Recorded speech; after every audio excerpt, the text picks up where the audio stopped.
Good afternoon and welcome, everybody. This would be the Jeff Cameron Show right here on 97.9 ESPN with you. Radio with you. Same thing. We're all together. It is great to be with you. Happy Monday. I'm Jeff. That's Tom. We're online. ESPNTallahassee.com. That's where you go to listen live via the streaming free. Always don't miss anything, but if you do, remember we got you covered. We're going to post all 3 hours both on iTunes and in our own audio vault as soon as the show ends.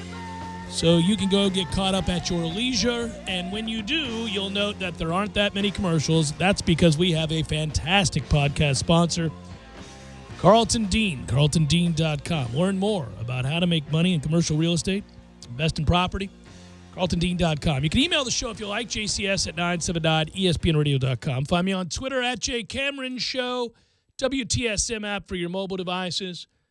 Also, you can watch on YouTube. Hello, gang. Go to YouTube and type in ESPN Tallahassee, and you'll find us there. Disappointing weekend, another series against a good team, and another series loss against a good team. This one in heartbreaking fashion, 10-9 in the conclusion in the Sunday game. You know, the bats are there.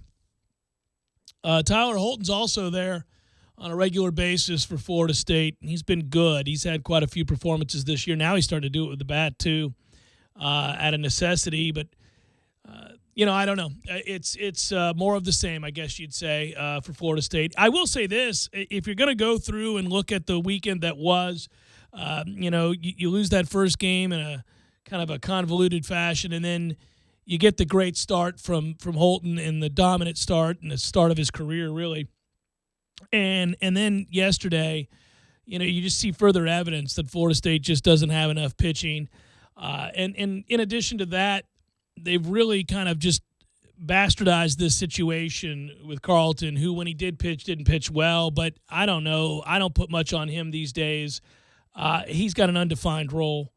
I don't think he really ever knows when or how or why they're going to call on him. There doesn't seem to be a rhyme or reason. It doesn't excuse away pitching poorly, but in a way it does. Pitchers like their roles. There's a comfort in that. There's a pattern that you get used to and the way that you prepare yourself. And he just basically has an undefined role. I mean, he's not first guy out of the pen in a crucial situation like they said he was going to be. He's not long save guy. I don't know what he is. So I don't think he does either. And I think that's probably pretty difficult to deal with on a week-to-week basis. Sure. And, given the disjointed nature of Friday into Saturday of that game one. If you just look at it on Saturday, Florida State scores 7 runs. Wake Forest scores 0 between the two games, but they split the games 1-1 because Wake had already built a 4-0 advantage on Friday. But, you kind of get bit there because I think he probably would have come in the game on Friday. It probably would have been out of reach at the period of time that he came into the game on Friday. But then Holton throws a complete game gem, so you're not going to use, obviously, any arms by definition in a complete game. It's those key innings earlier on yesterday. It's when Parrish clearly doesn't have it. The first inning, I thought... He didn't get hit real hard. No, the hardest hit ball was the final out of the top of the first, and he had a couple strikeouts. He had control problems, but the 2 hits prior to that was one right over the shortstop's glove, and then another one was a bunt down the third baseline, well placed. The defense was back on the edge of the grass, and so you tip your cap there. The control issues are a bit of a worry, but he gets out of it 2-0, and then you end up answering the bell and taking a 3-2 lead. It's that bomb into the parking lot that puts Wake back up 5-3, and you think, man... It still hasn't landed, and the control issues do bother you because he's had good control for the most part this year, but you can't walk 3 people in the first inning. You can't walk 4 in such a short outing. I mean, in a series you have to have, after the first inning, you have no more leash. You got through the first inning, okay. So you're saying maybe Drew there? Yeah, that's what I'm saying. But he wasn't even warming up. I mean, Haney was the next guy up. It was clearly going to be Haney. There's no defined role. They don't have a defined role for him, and it's frustrating. And the optics are bad because the deciding run, is one of 2 that Drew gives up. But again, it's just about when you pitch your innings. What series was it a couple weeks ago where he comes in and he pitches 3 2/3 or whatever it was, scoreless? Might have been Virginia on Sunday. We were trailing by... right. It's just, if he can give you 3 scoreless innings, maybe a little sooner in the game, so you're not always, trying to catch up. And maybe he can't. Listen, I said last week before on Friday's show, I think it was. I'm not trying to sit here and tell you that you're going and you're not pitching Nolan Ryan over there. I'm not saying that he's just this hired gun that's elite that we're just wasting away on the bench. He's not a dominant pitcher. It's not an All-American. No, but he's clearly. I mean, look, at this point, you just don't have a 3-starter. It doesn't appear. I'll settle as we go down to the final week of the season. If you're going to tell me that Carp and Holton, Holton obviously, if those two guys can be very good, I don't know. I mean, that Carp's I'm using him because it's not Parrish, and Sands is what he is. Right, and Carp pitched well again this weekend. It's the second weekend that's what I'm saying. in a row. Basically, he's been pretty good down the stretch here. So I guess, you can do some damage if you can guarantee me that I got 2 arms, 2 starters.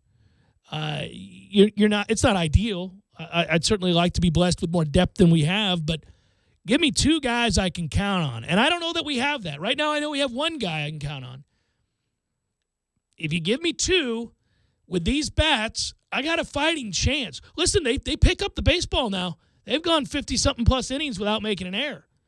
So I think that's right. Hallelujah. Right. I mean, they're picking up the ball now. So if I'm just looking for a puncher's chance, man. I just want anything.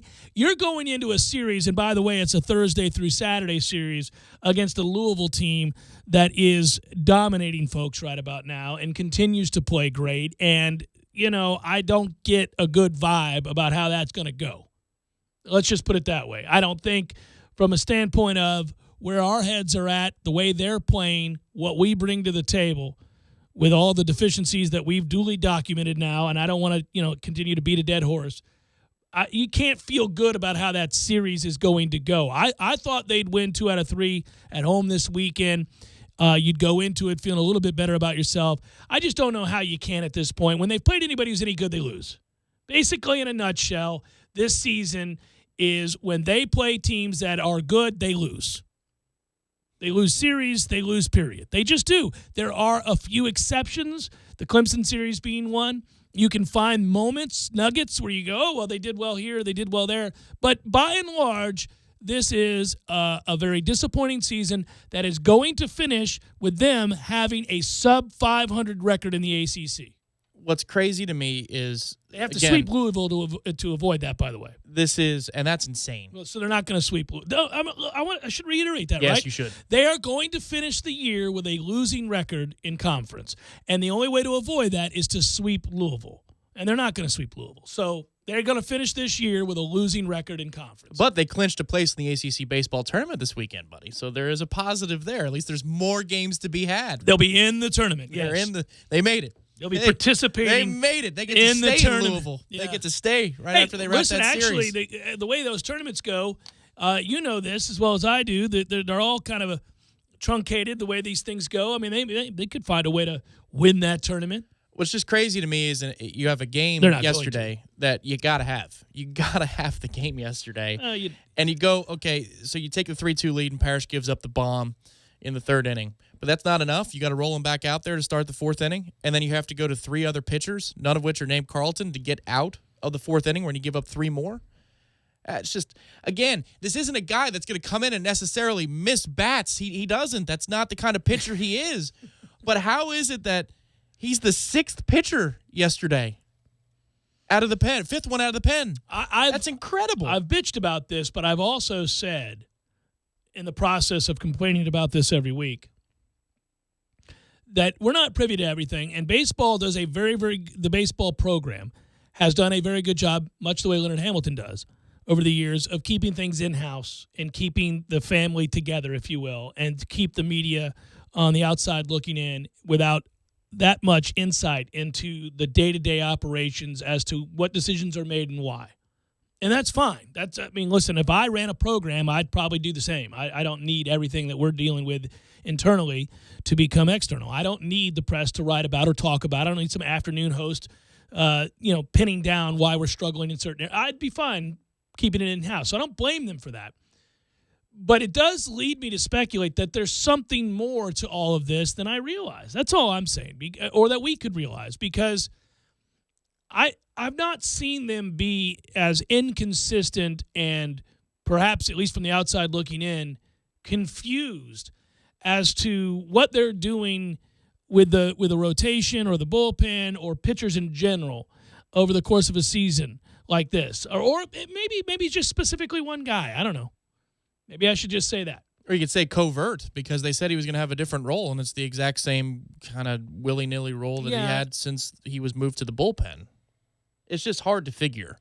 I don't know. I can't figure it. There's not a logical explanation other than perhaps there's something we don't know. I don't know if that's I'm not going to say an injury, but who knows? It could be anything. What sucks about it is you win that game yesterday, and then all of a sudden, it's funny. One result, it changes the talking points fundamentally, because then you're talking about you got the 2 out of 3 you needed against a top 12 RPI team, and then Holton gives you a sign that perhaps you have somebody that you can actually throw on a Friday night who deserves to throw on a Friday night. That would be nice if we could just move him up. Well, it would be Thursday this week, so I don't know if they would want to move him up to 4 days rest. Doesn't matter, though, and here's what I'm saying. I just think, and you can call me doom and gloom and say I'm being a pessimist, but how many more games do we need before we just tell everybody, before you just admit it to yourself, and I'm not talking about you specifically, Tom, but they're just not very good. Look, they're 33-21. They're 12-15 in the ACC. They're just not very good. They're just not. You can say that, and you can also say they have not been put in the best position to succeed. Well, right. We've been critical of the coaching this year. I think Martin would be critical of his own coaching this year. I think he would own up to it. How do you look at that team with some of the talent that they have and basically drop any meaningful series you play? It feels like you're always chasing, too. That's the thing. Think about it again. We know, even though the numbers aren't great, that Holton is the best starter in the rotation, right? So just play, the hypothetical game for a moment. If he starts you out with a complete game shutout on a Friday night, then you're not chasing. It feels like we're always chasing, and there's an element of stress that comes with that, and you're trying to force an issue. Even look at yesterday. You get the 3-2 lead, and then you're behind, the 8 ball 10-6 in the latter innings. You get it to 10-9, but there's just that element of exhaustion that comes with chasing and chasing and chasing rather than playing from out in front. And I feel like in a couple of ways, one with the management of Carlton, and then two, this weekend, even though nobody was pitching well, that Holton gives you a complete game shutout in game 2 of the series. You're already down 1-0. I'm being a real big picture guy here, though. I'm going to tell you that, yes, we can go ahead and get into the game-to-game details of what's happening and what's not happening and why. But these days I find myself contemplative, and that we're talking about the overriding health of a program. And when I see a program that is going to finish below 500 in the ACC, and note that that's never happened. It's never happened. They've never had a losing record in the ACC, ever. Then I don't really care about this guy's role and that guy's role. We've talked about it. We have had a reason to talk about it because we've thought maybe it would get fixed along the way, but it hasn't. And they're going to finish this season with a losing record in the conference, and it's never, ever happened before. We take for granted on a yearly basis, because of the rousing success and sustained success of a program that has been truly elite for decades. We take for granted that they're going to win 40 games. Well, they're not. And so things are crashing here. We did this with the football program. It's not the same thing. I'm not trying to say that. But with every little step backwards, I remember this. Every time we saw a new benchmark, or it's one way of phrasing setbacks and transgressions, right? But every time we saw something that resembled a decline in productivity or excellence of any kind, there would be these moments that we excused it away and said, well, they've really been unlucky with this. Or, gosh, I tell you, if they had just gotten this to go their way, or that call hadn't been made, they would have had a win here, and what would that have done for their season, And then later on, the head coach ended up saying, well, a few bounces here or there, and we all rolled our eyes. And we moved down the road towards mediocrity. And at some point, obviously, it became a glaring deficiency. And you knew that there was no longer a way to excuse what was happening. And so I don't know. I am feeling a little bit reflective on all those years of how good this program has been and how the standard and the bar is set so high because of those successes. But as I've always said on this show, you're not a victim of your success. You don't get to fall back and say, well, we've done this better than everybody else. Duly noted, as it should be. I'm not one of those guys that refuses to acknowledge that in my quest to see a change. I'm not one of those guys who ignores all those years of excellence when talking about the problems of the now. But the problems of the now are here, and we're watching them play out on a weekly basis. They lose series to good teams. That's what this team is. It's what they do. It hasn't gotten any better, and there's a myriad of reasons. Sometimes they run the bases like idiots. Earlier in the year, they didn't pick up the ball well. They are now. Other times, we could cite any number of individual, missteps. But at the end of the day, they've played over 50 games and they're 33-21 and 12-15 in the ACC. They're just not playing very good baseball. And I don't know that we should sit around holding our breath expecting them to play well if they make a subtle change here or there. Let's just say tomorrow. Now, I really do think they deserve criticism for the way they've handled the Drew Carlton situation. We've touched on it countless times. I'm just beyond now at the point of thinking that that's going to make any difference. Say they wake up tonight in a cold sweat, decision makers, if you will, and they go, gosh, we've really mishandled this Carlton situation. Here's what I propose. And then they do exactly what we want them to do. Well, it's Louisville on the road. It's a little too late. I don't think it's going to make a difference. They just may not be good enough. But we've talked about for weeks about how the difference between this team and teams of the last 5-6 years, largely speaking, is that this roster has a ceiling that those did not. That there's more talent on this roster, I top think to there's bottom. more offensive talent than we've seen in a while consistently. I do think that maybe there's just still not enough pitching. I think we thought going into the season that Sands would have a much better year than he's had. We foresaw a rotation that was going to look a lot like Drew Carlton, Holton, Sands, right? That's what we thought it would look like. And if all of them reached their potential, that was a really talented weekend rotation. But, of course, only one of them has. The other one has been cast off to the bullpen in some role that we can't clearly define. Well, it's not like you could call Holton's season a success either. Well, I think Holton's been pretty good. He hasn't been great, but he's been pretty good. Man, if you look at the entire season compared to expectations, I don't think he's lived up to them. Now, I don't. This is a good sign. Maybe it's something that you can jump off with moving for the next couple of weeks. But he's also had the most consistent starts of the bunch. That's. He's been okay. If he has the season that he's having, and the other guys do what we thought they could do, it's a pretty formidable rotation. The other guys have not. With the way that the bats have come around, sure, sure. You'd be looking at 40 wins, this weekend or next week at the ACC tournament. You probably have 5 or 6 more in the ledger, if yes. And the other thing with Holton is, remember, he's a sophomore. So, we expected maybe a jump, but sure. Same with Cal. Damn.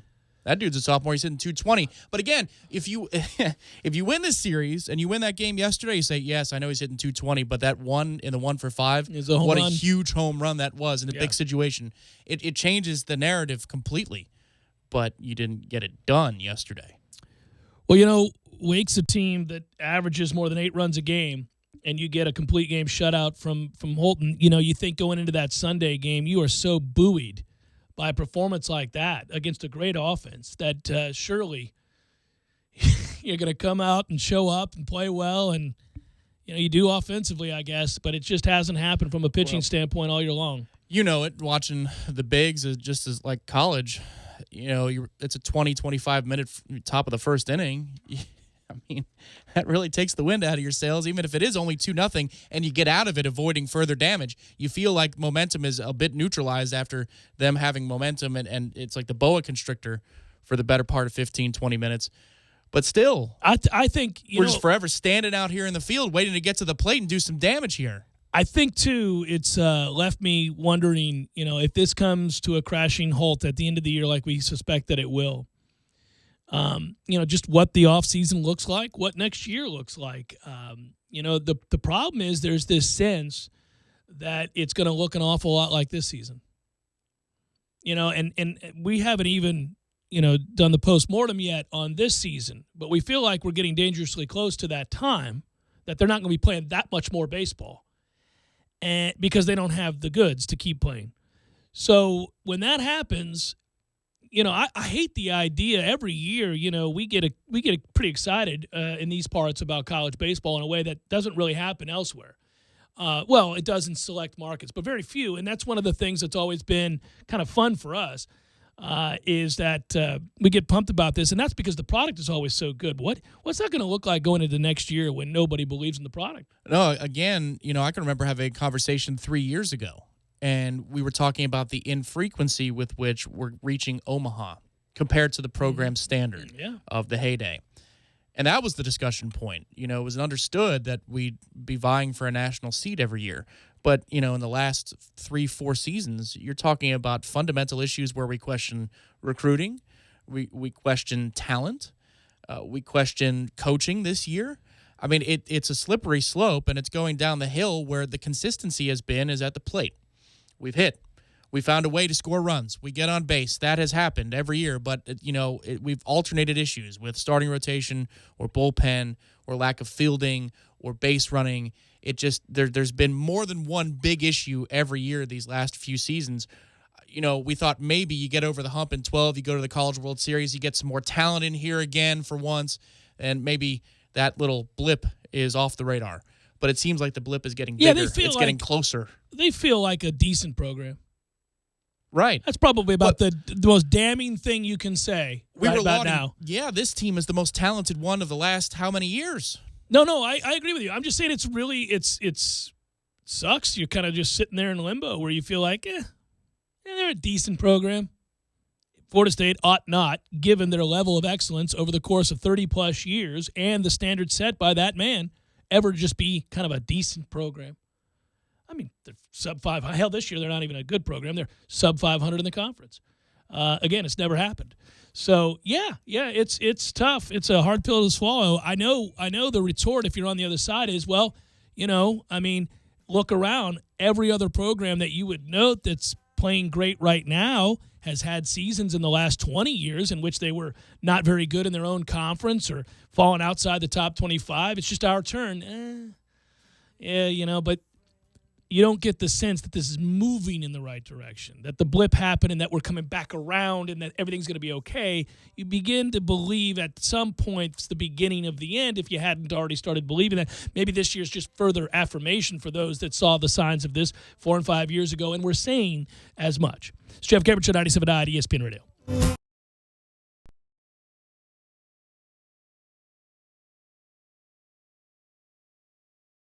When you're in need of auto repairs, look no further than Nice Tire and Auto Service. Nice has been in business for 16 years with long-term, knowledgeable sales associates. They have the latest wheel balancing machine in the industry. And for passenger vehicles, they service AC, brakes, suspension, tune-ups, and much more. Never sit through a long wait. Nice Tire and Auto has 10 service bays to get you back on the road quickly. If you have tire problems, check out their large inventory with various Goodyear and Michelin tires. Nice Tire and Auto Service, 4792 Bluntstown Highway, 574-4100. You can tell a lot about a tractor by its warranty. That's why Mahindra makes the toughest tractors on earth.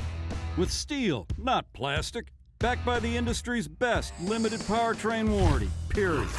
Not 5 years, not 6 years, but a full 7 years on select models. No wonder the other guys are green with envy. No money down, 0% interest, and no payments until July. Available at TNT Supercenter. I'm talking tough, like a state of mind. Tough, like a soldier on the front line. Tough when it gets rough, like my Ford truck. Always enough, I'm talking tough. Franklin Spring Creek Ford, the place to find your next truck in southern Georgia. I'm talking tough. Hey y'all, we're Chris and Preston from Low Cash. Head to Franklin Spring Creek Ford and see them about all of your vehicle needs.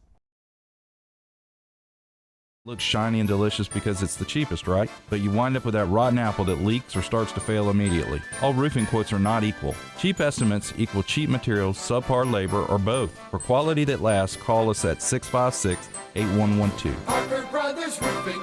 professional every time. Stay safe and dry inside. License number CCC 049350. TNT Supercenter has a brand new Star to show off. They are now the area's new Star EV golf cart dealer. In celebration of this, they are offering 2017 Star EV golf carts loaded with class-leading features for only $4,999. Here are just a few of the standard features on the brand new Star: automotive styling, flush mount headlights and taillights, golf bag holder with sweater basket, and a 4-year warranty. Other options available as well. TNT and Star Car EV are on a mission to put a golf cart in every driveway. 14585 Highway 19, South Thomasville, Georgia. 229-228-5297 or online at tntsupercenter.com. Miller's Tree Service, we go out on a limb for you. Hey, this is Clay with Miller's Tree Service. When you need work done in your yard, you want a professional, someone you can trust to provide high-quality service and get the job done right. We've got 3 certified arborists and 6 work crews that can meet all your tree care needs. Hire the professionals at Miller's Tree Service, where we'll go out on a limb for you. Miller's Tree Service, we go out on a limb for you.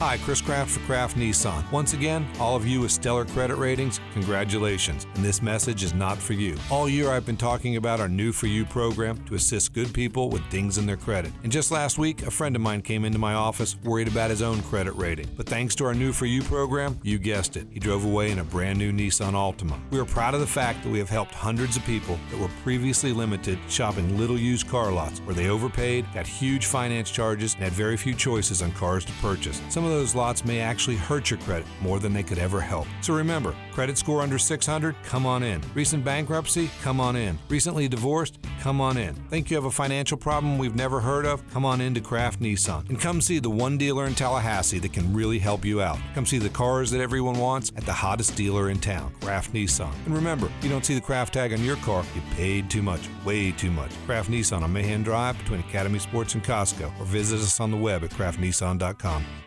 Staples knows that when your spreadsheets no longer spread, it's time.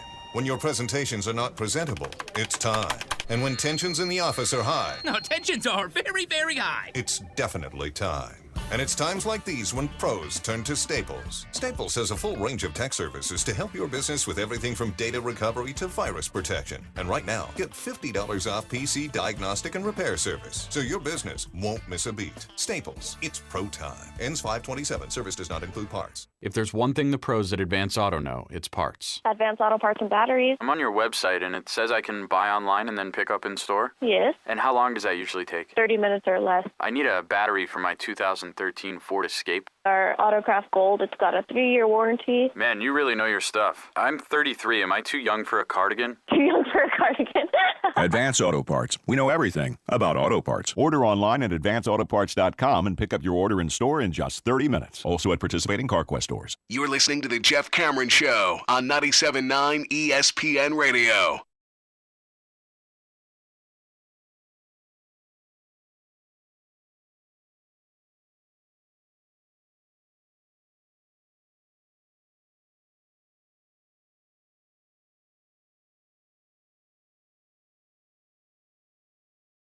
Hey, I should not be remiss, I should say. I ought not be remiss. Can't speak on a Monday. Get it together, Cameron. It's a talk show. But the Florida State softball team won the ACC again. See what you've done, Florida State baseball? That's what you've done. Beat North Carolina 4-3. They've won the last 4 ACC tournaments in the last 5 ACC regular season titles. They've also won the last 41 straight ACC series they've played in. Sweet Jesus, I had no idea. Tom, did you know we had a softball program that was dominant? Huh? They're 86-5 against the ACC since 2014. I knew that they were dominant. I didn't know that. That's damn out of control. Yeah, that is out of control. It's just get you some. You know what else I read today? North Carolina, who lost to Florida State in the ACC championship there, has lost 15 times in a row to Florida State. 15 times. Woo! Ladies, have mercy. Is that the Platinum Bohica? That's above and beyond. I mean, softball, there's got to be, because football, you can only get one shot a year. Yeah, I don't know how it works with that, but that's just impressive. Anyhow, the ladies won. I think they're the 4th seed nationally. There you go. Yeah, listen, the men's team is going to be on the road if they're in a regional even at all. So, if you want to watch something that resembles to a bat ball sport, you're going to have to go over and watch the ladies play softball. And they'll be playing Princeton this Friday. Well, if you want to watch something that resembles excellence, yeah. Oh, dominance too. Yeah, you'll just stay the hell away yeah. from Dick Hauser. Just beating people like a drum. Yeah. They haven't lost at home this year, the ladies haven't. I found all these little nuggets out when I was lamenting the fact that our men's baseball team sucks and that there wouldn't be any regional to be hosted. And I thought, is there anything left on the diamond? Well, the ladies are kicking ass. And then I saw the numbers and I went, whoa, above and beyond anything I realized. So, off the cap to you, ladies. Good job. Keep on keeping on. It's a beautiful thing. I had ESPNU on the Le Batard, waiting for Le Batard to come on at 10 o'clock in the background, and they were showing a replay of Ole Miss LSU softball. And Ole Miss pitcher pitched every inning of the tournament that they played in the SEC tournament. They won the SEC title. Every single inning. I didn't realize, 28 innings, 4 games worth. I didn't realize that you could just pitch every game if you wanted to in that sport. Well, they say that the throw-in motion in fast-pitch softball is a natural motion, that the wear and tear on the arm does not exist the way that it does when you throw overhand, the way that men pitch, or women pitch for that matter, in women's baseball leagues, but that the fast-pitch softball motion is a normal motion, and it doesn't cause the wear and tear on the shoulder or the elbow, and so, you can do that. Sure, that makes sense. I just, if you have one good pitcher, I would think that they would neutralize the rules a little bit to say, you might want to recruit better, recruit a deeper rotation rather than just have, one young lady throw 28 innings. Well, I don't think it's normal that one lady can do that. No, they were talking about it and trumping it up at the end. Extraordinary, right? I think it's probably something that doesn't happen all that often. I don't know, I didn't see a single pitch, but I think our ladies team that won the ACC title over North Carolina, I think our starting pitcher made it into the final inning and then gave up like a 3-run homer or something, and they went and got another girl to come in and close it out. But she was an out away, I think. I don't, would they let Holton, pitch, as much as he can until his arm, comes detached from his body? Just let him hit and let him pitch all weekend long because he can do the two. All right, a couple things here. I do have an opinion on what took place with the San Antonio Golden State game. And also, I know that it would probably be death for us as a talk show to go from Florida State baseball into golf. I mean, we really are alienating a large swath of the sports-loving audience at that point if you go from Florida State baseball to golf and never once touch the NBA playoffs. So, okay, while we all recognize everybody's just waiting for Cleveland and Golden State to meet in the finals, there are developments that happen along the way. And one of those usually is you, me, and anybody else who'd like to see some form of extreme competition and a team pushed, a super team in particular. And so you sit around hoping to get a glimpse of the possibility that either the Eastern Conference Finals, which the two combatants will know now after tonight's game between Washington and Boston, or the Western Conference Finals, could be of some intrigue, a reason for those of us that like to see competition before the NBA Finals, which we all admit will be probably great. But I'd like something to latch onto before then. Yeah, you don't need basketball season to be 2 weeks long. Right. Every year. Yeah, you'd like to see something a little bit more compelling. And so, we all admit Popovich is a great coach.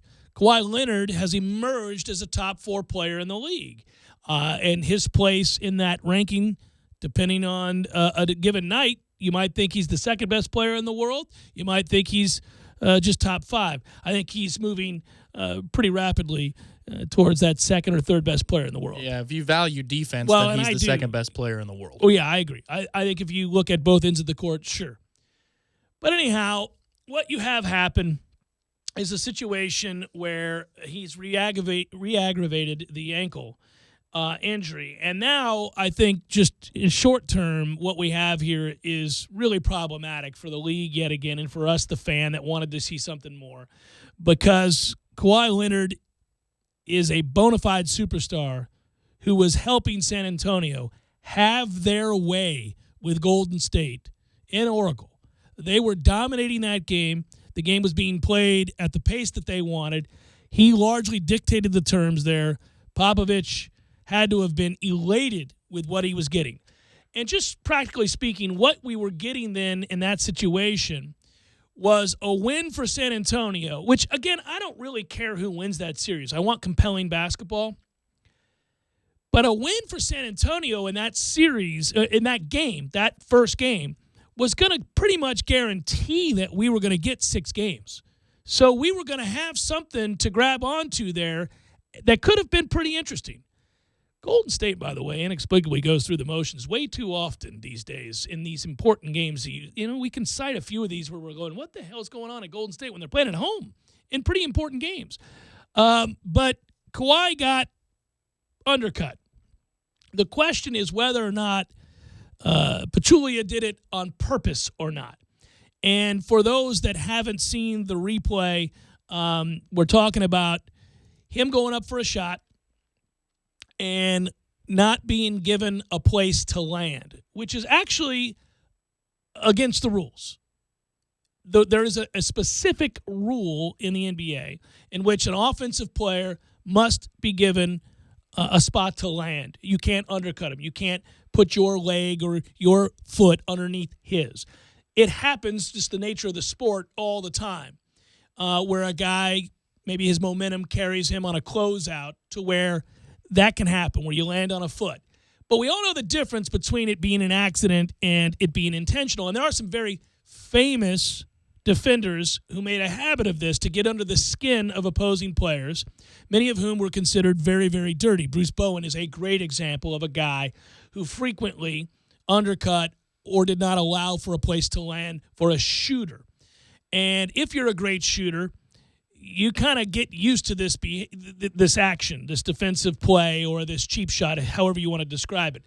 The league implemented a rule a long time ago, but it wasn't for years that you could go back and look at a replay and decide to retroactively penalize a team or a player with a flagrant. You can now. They review everything in the NBA. Back in the 80s and early 90s, that wasn't the case. So you saw these things happen to Michael Jordan, to Larry Bird, to other players, impact players, all the time. And Bill Laimbeer was famous for doing this to people. A lot of dirty players were famous for doing this to people. But you couldn't go back and do anything about it. You can now. So if you deem that to have been, quote-unquote, a dirty play, the league can step in and say, this is unacceptable. It's not going to do anything to help San Antonio. They lost that game because he had to go out by re-aggravating that ankle. There's no doubt they were going to win that game, probably handily. They're up by 23 at the time.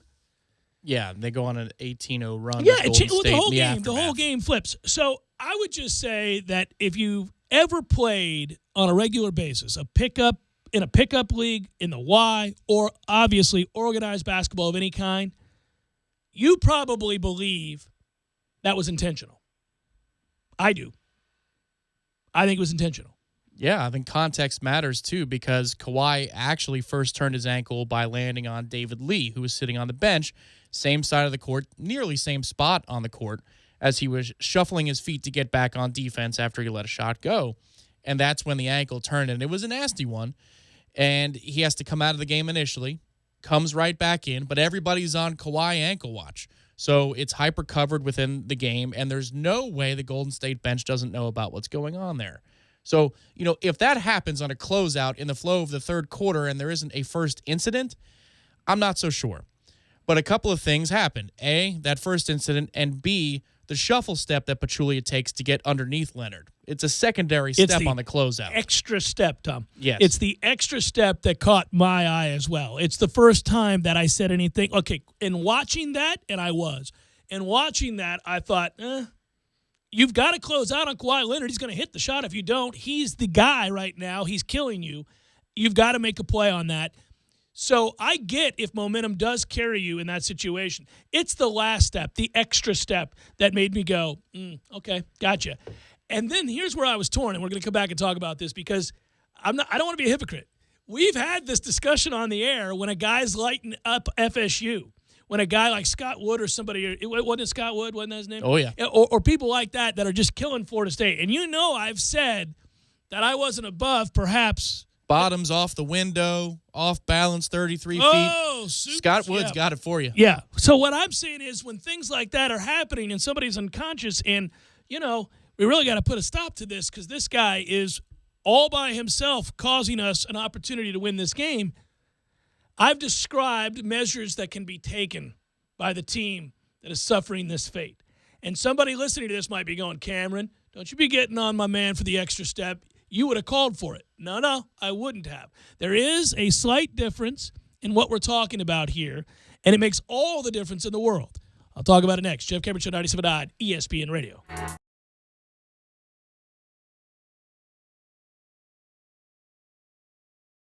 When you're in need of auto repairs, look no further than Nice Tire and Auto Service. Nice has been in business for 16 years with long-term, knowledgeable sales associates. They have the latest wheel balancing machine in the industry. And for passenger vehicles, they service AC, brakes, suspension, tune-ups, and much more. Never sit through a long wait. Nice Tire and Auto has 10 service bays to get you back on the road quickly. If you have tire problems, check out their large inventory with various Goodyear and Michelin tires. Nice Tire and Auto Service, 4792 Bluntstown Highway, 574-4100. You put your mower through a lot. All that back and forth can add up to thousands of miles. That's like mowing cross country. Gravely commercial mowers are built for all-day performance, helping you get the job done mile after mile.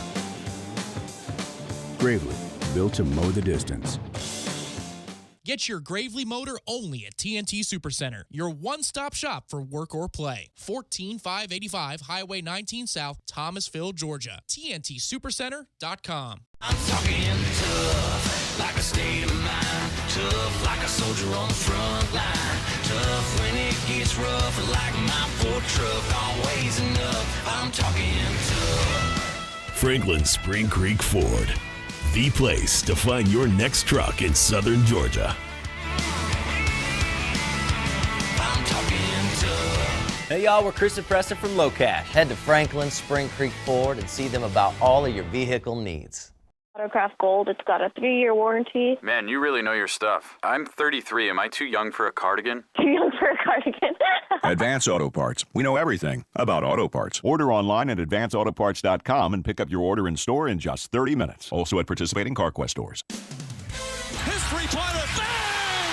Tie game! The playoffs are here. The Corner Pocket is your home all spring long for all the heart-pounding moments in the Stanley Cup and NBA playoffs. Oh, what a shot with 0.6 of a second remaining! The Corner Pocket on Appalachian Parkway next to Earth Fair is your headquarters for FSU and Major League Baseball. Trivia Tuesdays, Beer Bingo Thursdays, and of course, all the moments you'll never forget. For the championship! The Corner Pocket Bar and Grill, 2475 Appalachian Parkway. Tallahassee loves the Corner Pocket. The weather's heating up, and so are the Makita deals at Cornerstone Tool & Fastener. Your Big Ben Makita Pro Center. Makita 18-volt X2 LXT for only $249. 0 emissions and reduced maintenance. No need for gas or oil. Same battery, 36-volt power. Also ask about your increased warranty on Makita concrete tools. Cornerstone Tool & Fastener. 2 locations. 1110 Stuckey Ave in Tallahassee or at 3269 Crawfordville Highway. Call them at 580-1200 in Tallahassee or 926-1144 in Crawfordville. Online at ctf.nu. When it comes to live gaming excitement, Creek Entertainment Gretna is your hometown headquarters. With live poker and simulcast race betting, you've got more winning opportunities right here close to home. Plus, we now offer 3-card poker and Pai Gow in our card room. Satisfy big appetites at Stables, featuring hot and cold sandwiches, salads, and weekend specials. There's always something exciting going on at Creek Entertainment Gretna. I-10, exit 174, Gretna, Florida. Hi, can I help you pick out some flowers? Yeah, I need a centerpiece, but these yellow ones are too bright for a fundraising event. Do you have anything in gamboge? Gamboge? Gamboge. As a small business owner, you've got enough to deal with. Let the experts at Progressive insure your business so you can focus on Gamboge. With over 30 commercial, auto, and business coverage options, we'll build a plan that's right for you. Oh, and they need to be hypoallergenic. Visit ProgressiveCommercial.com to get started. Progressive Casualty Insurance Company and Affiliates. If there's one thing the pros at Advance Auto know, it's parts. Advanced Auto Parts and Batteries. I'm on your website, and it says I can buy online and then pick up in store? Yes. And how long does that usually take? 30 minutes or less. I need a battery for my 2013 Ford Escape. Our Autocraft Gold, it's got a 3-year warranty. Man, you really know your stuff. I'm 33. Am I too young for a cardigan? Too young for a cardigan. Advance Auto Parts. We know everything about auto parts. Order online at advanceautоparts.com and pick up your order in store in just 30 minutes. Also at participating CarQuest stores. The North Florida Flats Fishing Expo is coming to town Saturday, May 20th from 10 a.m. to 2 p.m. It will be held at Cornerstone Presbyterian Church, located at 3784 Sally Lane, Tallahassee, Florida. There will be kayak and fishing boat displays, a baits and rig presentation, fly tying and casting demonstrations, and presentations on dock safety. The Wilderness Way and Real Fin Attic Kayak Fishing will have a booth there. Any angler, either freshwater, saltwater, or fly, will find this expo a wealth of information. Come join Wilderness Way for this exciting day. Tallahassee Sports Center.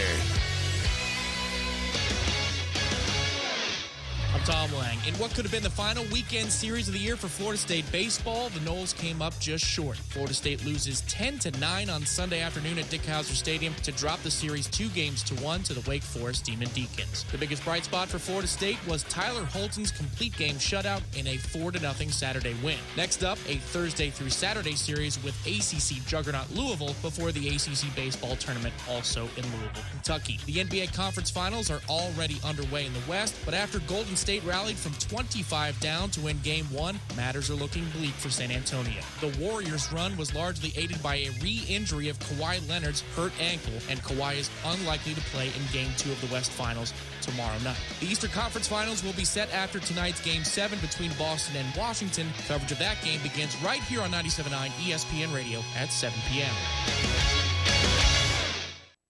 Live from the Dale Earnhardt Jr. Buick GMC Cadillac Studios in the capital city of Tallahassee, this is the Jeff Cameron Show on 97.9 ESPN Radio. Man Cave Monday, brought to you by Experimag of Tallahassee. Experimag, Tallahassee's trusted tech source for Apple. Stopping at 346 South Magnolia Drive or call at 765-2012 today.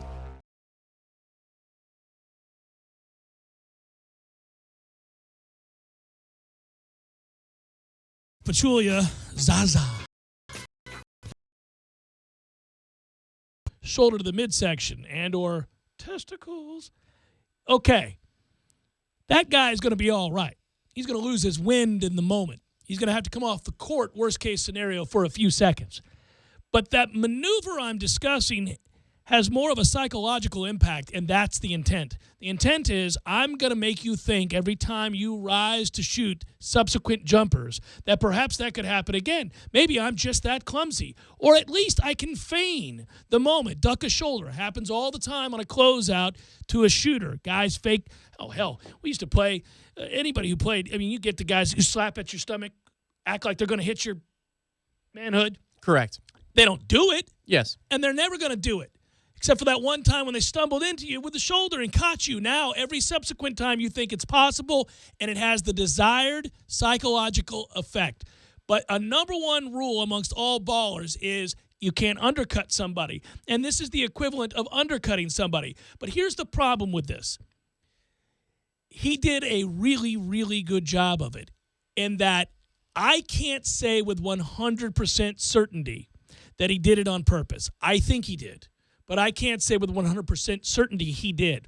And thus the league is not going to be able to do anything about this because, think about this, Leonard himself said he didn't think it was dirty. Now, whether you believe that or not is irrelevant. When the guy who's hurt says he doesn't know or doesn't think it was intentional, when Popovich downplayed it, because that's in the spirit of competition, you don't bitch and gripe, so that I got you. The league isn't going to step in and do anything about that. There is no clear-cut answer here other than to say, does he have a previous history? If he does, then the league can come in and say, this is the 7th or 8th time we've told you about this. You're going to get suspended, or that's a flagrant, and you're on the clock. Yes, that's what Kawhi said, but in the spirit of being a hockey fan my whole life, if Curry gets closed out on or hacked really hard going to the basket, and it's outside of the norm, and everybody kind of has to look at each other and huff and puff for a moment, to me, that's a sign that San Antonio believes differently than they're willing to say to the press. Sure. So I don't hope know that it's a dead happens. issue yet. Oh, I'm not saying it's a dead issue, but from a league standpoint, they're not going to suspend him. They're not going to assess anything more than what was done in the moment, which, listen, again, I will say, if he did it intentionally, he's silky smooth, man. Because not only does he pull it off in a way that looks like it's plausible that it was an accident, he does immediately seem incredulous to the foul call. I mean, in a way that is, if you premeditate, I mean, that's really well done. Sure, but, there are guys who have more finesse disposition with the way they go about addressing calls. I'll be careful. He's got there. acting chops, man. I'm Yes, telling you, yes, if he does. did it, I mean, he does. Now, the defender will tell you, if it's almost like a linebacker or a safety in football saying, this targeting rule is nuts. If Kawhi was the type that pump fakes and initiates contact by creating a landing spot that's not a natural landing spot, you close out all day underneath him because I don't know where you're jumping. Well, Reggie Miller used to do that to everybody, kick his leg out, and so did so many other shooters. It's annoying as hell, yes. Yes, Steph Curry is very good at it. I mean, that was the block, right? Well, Ray Allen used to do it all the time. Ray Allen, Dwayne Wade got really good at it for a stretch of time. Yeah. Hell, LeBron does it a lot. So, the quick pump and then you're jumping to my side, but I'm gonna chicken wing my own elbow, which is not a natural shooting motion. I'm gonna initiate contact, but I get the superstar call in that situation. You're gonna do that to me. I'm gonna close out underneath your feet because now you're not playing by the same rules that we've agreed upon. However, Kawhi Leonard's not that type of player. So no. Whether or not he earned it, deserves it. I'm talking about like reputations, that. under the radar reputations. Kawhi doesn't do that nonsense. I think though that again, I don't know enough about Pachulia and his history. So, I mean, I think the league would have to look into that. Has he had a history of doing just that? It is a play where if San Antonio feels like it was intentional, then you will see retribution. And there, nothing but jump shooters on the other side over there. You'll get plenty of opportunities. Oh, yeah. Well, and that's the thing where you're talking about the league can do something about this moving forward. If we're going to go the way of shooting perimeter shots a bunch, 30, 40 three-pointers a game, and that's the way teams are going to be built, and your bigs are actually going to be perimeter scorers. Then you've got to nip this thing in the bud before it becomes a big issue, because it's not like these teams are playing down on the post, and this is some spot-up three-point shooter that only gets on the floor 10 minutes a game. This is the way the game is going, is perimeter shots, so you got to protect your interests there. Yeah, and again, I think the big thing here is this. I think that it's throughout the history of the league, when a player gets hot or he's a dominant player, hard fouls are part of the game. You'll see that happen where a guy enters the lane, he's lighting you up for 40, and oops, he takes a bow. Guys get it, right? I mean, you're not just going to come floating down the lane and kill me for 50 tonight, Mike. We're going to do something about this, and that's a message that's being sent. It's not to say that, I mean, we're willing to accept that you might get called for a tee, that it's a hard foul. I mean, there are a lot of repercussions to it, but we're doing it so that the next time you think you're coming down the lane with the greatest of ease, you have pause to think. Not that you're sitting on the bench for the remainder of the series. Right. There's a difference. Right. Those aren't intending to hurt. Those are sending messages. This would be, if it's an undercut, and an intentional undercut, is it an intent to hurt? Is it an intent to injure? And those are different. And sometimes it can be very subtle, and it's a fine line. You could even delve into the unwritten rules, but people playing the game know those rules. They get you played hockey. You know you can do certain things that stretch the rule book, and it's not perceived in a certain way as something that's actually within the rule books. It's my constant discussion of there are things you could do that. This sounds oddly inappropriate. But okay. Misdemeanors and felony argument? Sure. This sounds oddly inappropriate, but it's a hockey 101. The face wash is the glove into the face because it smells disgusting. Right. You can do that. You can face wash all day after a whistle. But if you put your finger in somebody's mouth, that's when gloves are off. It's time it's to go roll. time. Yeah. You've got no choice and now. It's You've broken the code. And it's just understood. It's weird, though. The code. You can stuff your glove up my nose. The code is the same. Yes. Look, you can't undercut people. Can't fish hook me. You can't undercut people. Coming for you. Now, listen, I've been kicking your ass all day, and maybe it was a hard foul in the lane. Okay, I got you. I know what you're doing. I'm even laughing. I've earned that. I'm lighting your ass up all day. Okay, good. But you can't undercut me now.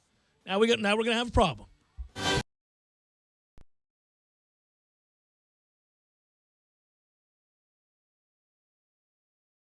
When you're in need of auto repairs, look no further than Nice Tire and Auto Service. Nice has been in business for 16 years with long-term, knowledgeable sales associates. They have the latest wheel balancing machine in the industry. And for passenger vehicles, they service AC, brakes, suspension, tune-ups, and much more. Never sit through a long wait. Nice Tire and Auto has 10 service bays to get you back on the road quickly. If you have tire problems, check out their large inventory with various Goodyear and Michelin tires. Nice Tire and Auto Service, 4792 Bluntstown Highway, 574-4100.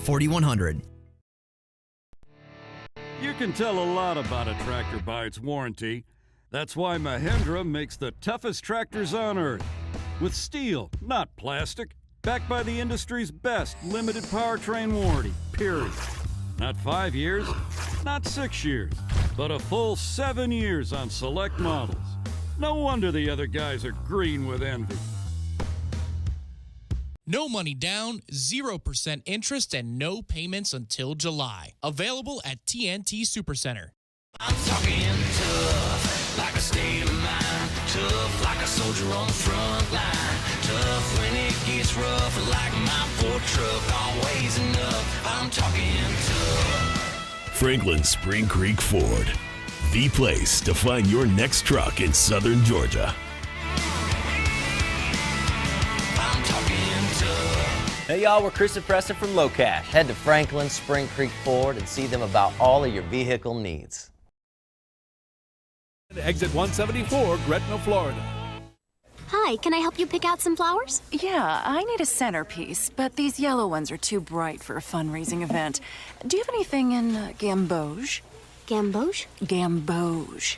As a small business owner, you've got enough to deal with. Let the experts at Progressive insure your business so you can focus on gamboge. With over 30 commercial, auto, and business coverage options, we'll build a plan that's right for you. Oh, and they need to be hypoallergenic. Visit progressivecommercial.com to get started. Progressive Casualty Insurance Company and Affiliates. If there's one thing the pros at Advance Auto know, it's parts. Advanced Auto Parts and Batteries. I'm on your website and it says I can buy online and then pick up in store? Yes. And how long does that usually take? 30 minutes or less. I need a battery for my 2013 Ford Escape. Our Autocraft Gold, it's got a 3-year warranty. Man, you really know your stuff. I'm 33. Am I too young for a cardigan? Too young for a cardigan. Advance Auto Parts. We know everything about auto parts. Order online at advanceautoparts.com and pick up your order in store in just 30 minutes. Also at participating CarQuest stores. This Day in Sports, brought to you by Superlube, 19 Tallahassee area locations. Quick, convenient, no appointment necessary. Get your history lesson weekdays at 5:30 during the Jeff Cameron Show, right here on 97.9 ESPN Radio. Ooh, this burrito is delicious. Help me with my blindfold, friend. Where are we? We're at Bandito's Burritos. Broadcasting live from the Dale Earnhardt Jr. Buick GMC Cadillac Studios. This is 97.9 ESPN Radio, WTSM, Woodville, Thomasville, Tallahassee. Tallahassee Sports Center.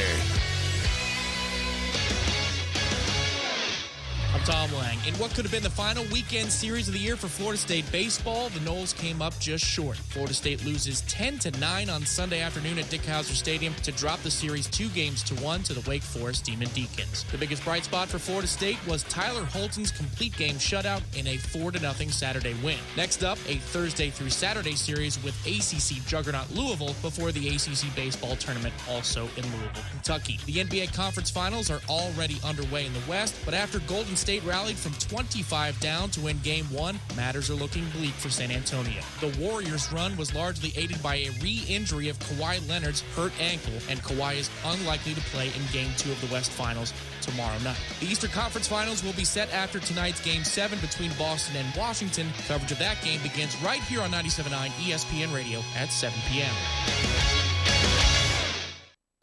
Live from the Dale Earnhardt Jr. Buick GMC Cadillac Studios in the capital city of Tallahassee, this is the Jeff Cameron Show on 97.9 ESPN Radio. Man Cave Monday, brought to you by Experamac of Tallahassee. Experamac, Tallahassee's trusted tech source for Apple. Stopping at 346 South Magnolia Drive or call at 765-2012 today.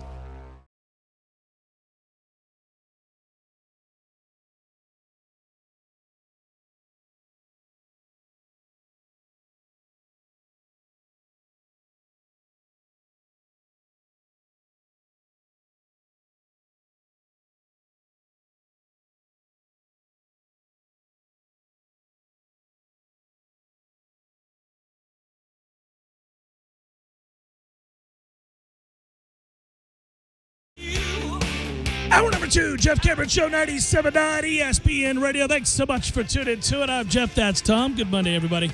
Hope you're doing well. We're online, ESPNTallahassee.com. That's where you get to listen live via the streaming free. Always don't miss anything. If you were to miss something, remember we got you covered, all 3 hours posted. Upon the conclusion of the show, both on iTunes and in our own audio vault, obviously, go there, catch up at your leisure. Thanks to our great sponsor, Carlton Dean, carltondean.com. Learn more about making money and commercial real estate. You can email the show if you want. It's jcs at 979espnradio.com. Find me on Twitter at jcameronshow. WTSM app is good for your mobile devices. And if you want to watch us perform the show, go to YouTube, type in ESPN Tallahassee, and you'll see us there. We're joined every Monday by our good buddy, Ira Shafel, warchant.com, the website. Go read his stuff there. Ira, how you doing, buddy? I'm good, Jeff. How are you? I'm good, man. This FSU baseball team stinks. Can I get that off my chest? I'm just going to use you as a therapist. They were right there in every game, Jeff. They were right there. I feel like we have a similar discussion every week. Yeah, no, and I would say that Mike Martin yesterday after the Sunday game was probably about as I'd say beside himself as I've seen him in a weird way. You know, I've seen him in games like after games where he was mad. I've seen him after games where he was upset or frustrated. I think he seemed almost kind of at wit's end with where they're at, because I mean, there's the window obviously for this season is closing quickly, and you score 9 runs at home and you lose. You make some crazy mistakes. I mean, I think kind of the signature moment of that weekend, and not dependent on one kid, but getting picked off. Yeah, I mean, you get Quincy Neoporte starts what could be a rally with a base hit, and you put in a pinch runner, and he falls asleep, and then gets a late break on a pass ball and ends up getting thrown out. I mean, it's just that's Florida State's season. Like, they can't get out of their own way. That kind of a mistake, by the way, happens a lot. It's not infrequent. Yeah, exactly. And I wonder if you find Martin in a beside himself kind of mode. If he's, there's only so much you're going to do in a press conference, but I wonder if he's not sizing up this situation and thinking, we've got a real problem here. We've kind of turned into a program that doesn't meet up to the standard that he'd set with the successes for 3+ decades. I mean, he's got to look now and realize that short of sweeping Louisville, and come on, I mean, they're not going to sweep Louisville. They're going to finish sub 500 in the ACC. They've never done that. They've never, ever done that. And now they are. And it's part of a trend towards mediocrity when compared to the standard that FSU has really played by and strived to reach year in and year out under Martin's tutelage. So I don't know how that's not infinitely frustrating, because you've pointed it out before. There may not be a more competitive human being than Mike Martin. No, 100%. And, it almost seemed a little bit like resignation, but I don't think on the big picture. I mean, I think, you're looking at it from a really macro level, talking about the state of the program. And I don't know if he was, again, part of that competitiveness about him is he's usually very much in the moment of that team, that week, what's immediately ahead of them. And I think that was where maybe some of the resignation was coming from, in the sense of, I mean, he even said it at one point. He goes, guys, we're not making a regional, or we're not hosting a regional. He literally said, we're not hosting a regional. And then he paused and he said, okay, well, things could happen. I don't want to say we can't. He was right the first. He was right the first time. Yeah, but to even say that, it's almost like it was like he had to admit it to himself that all this time he's been thinking it's gonna turn around, and then it was almost like he came to the realization that, look, we're not hosting a regional, and we're going to have to go, be the team that, pulls off some crazy upsets. And that is a weird place. I think from an FSU observer standpoint, as you've said a few times, and, looking at this Louisville series is a perfect example. Mike Martin was talking about Louisville's record and how impressive it is, and, how crazy it is that they're 42-6 or whatever it is that they are. And then, but you think about it and it's like, well, yeah, that's what Mike Martin's teams traditionally have been. Exactly. And you talk about where they are in the conference standings, and you mentioned that other teams have passed them. I mean, I think they're fifth in the Atlantic.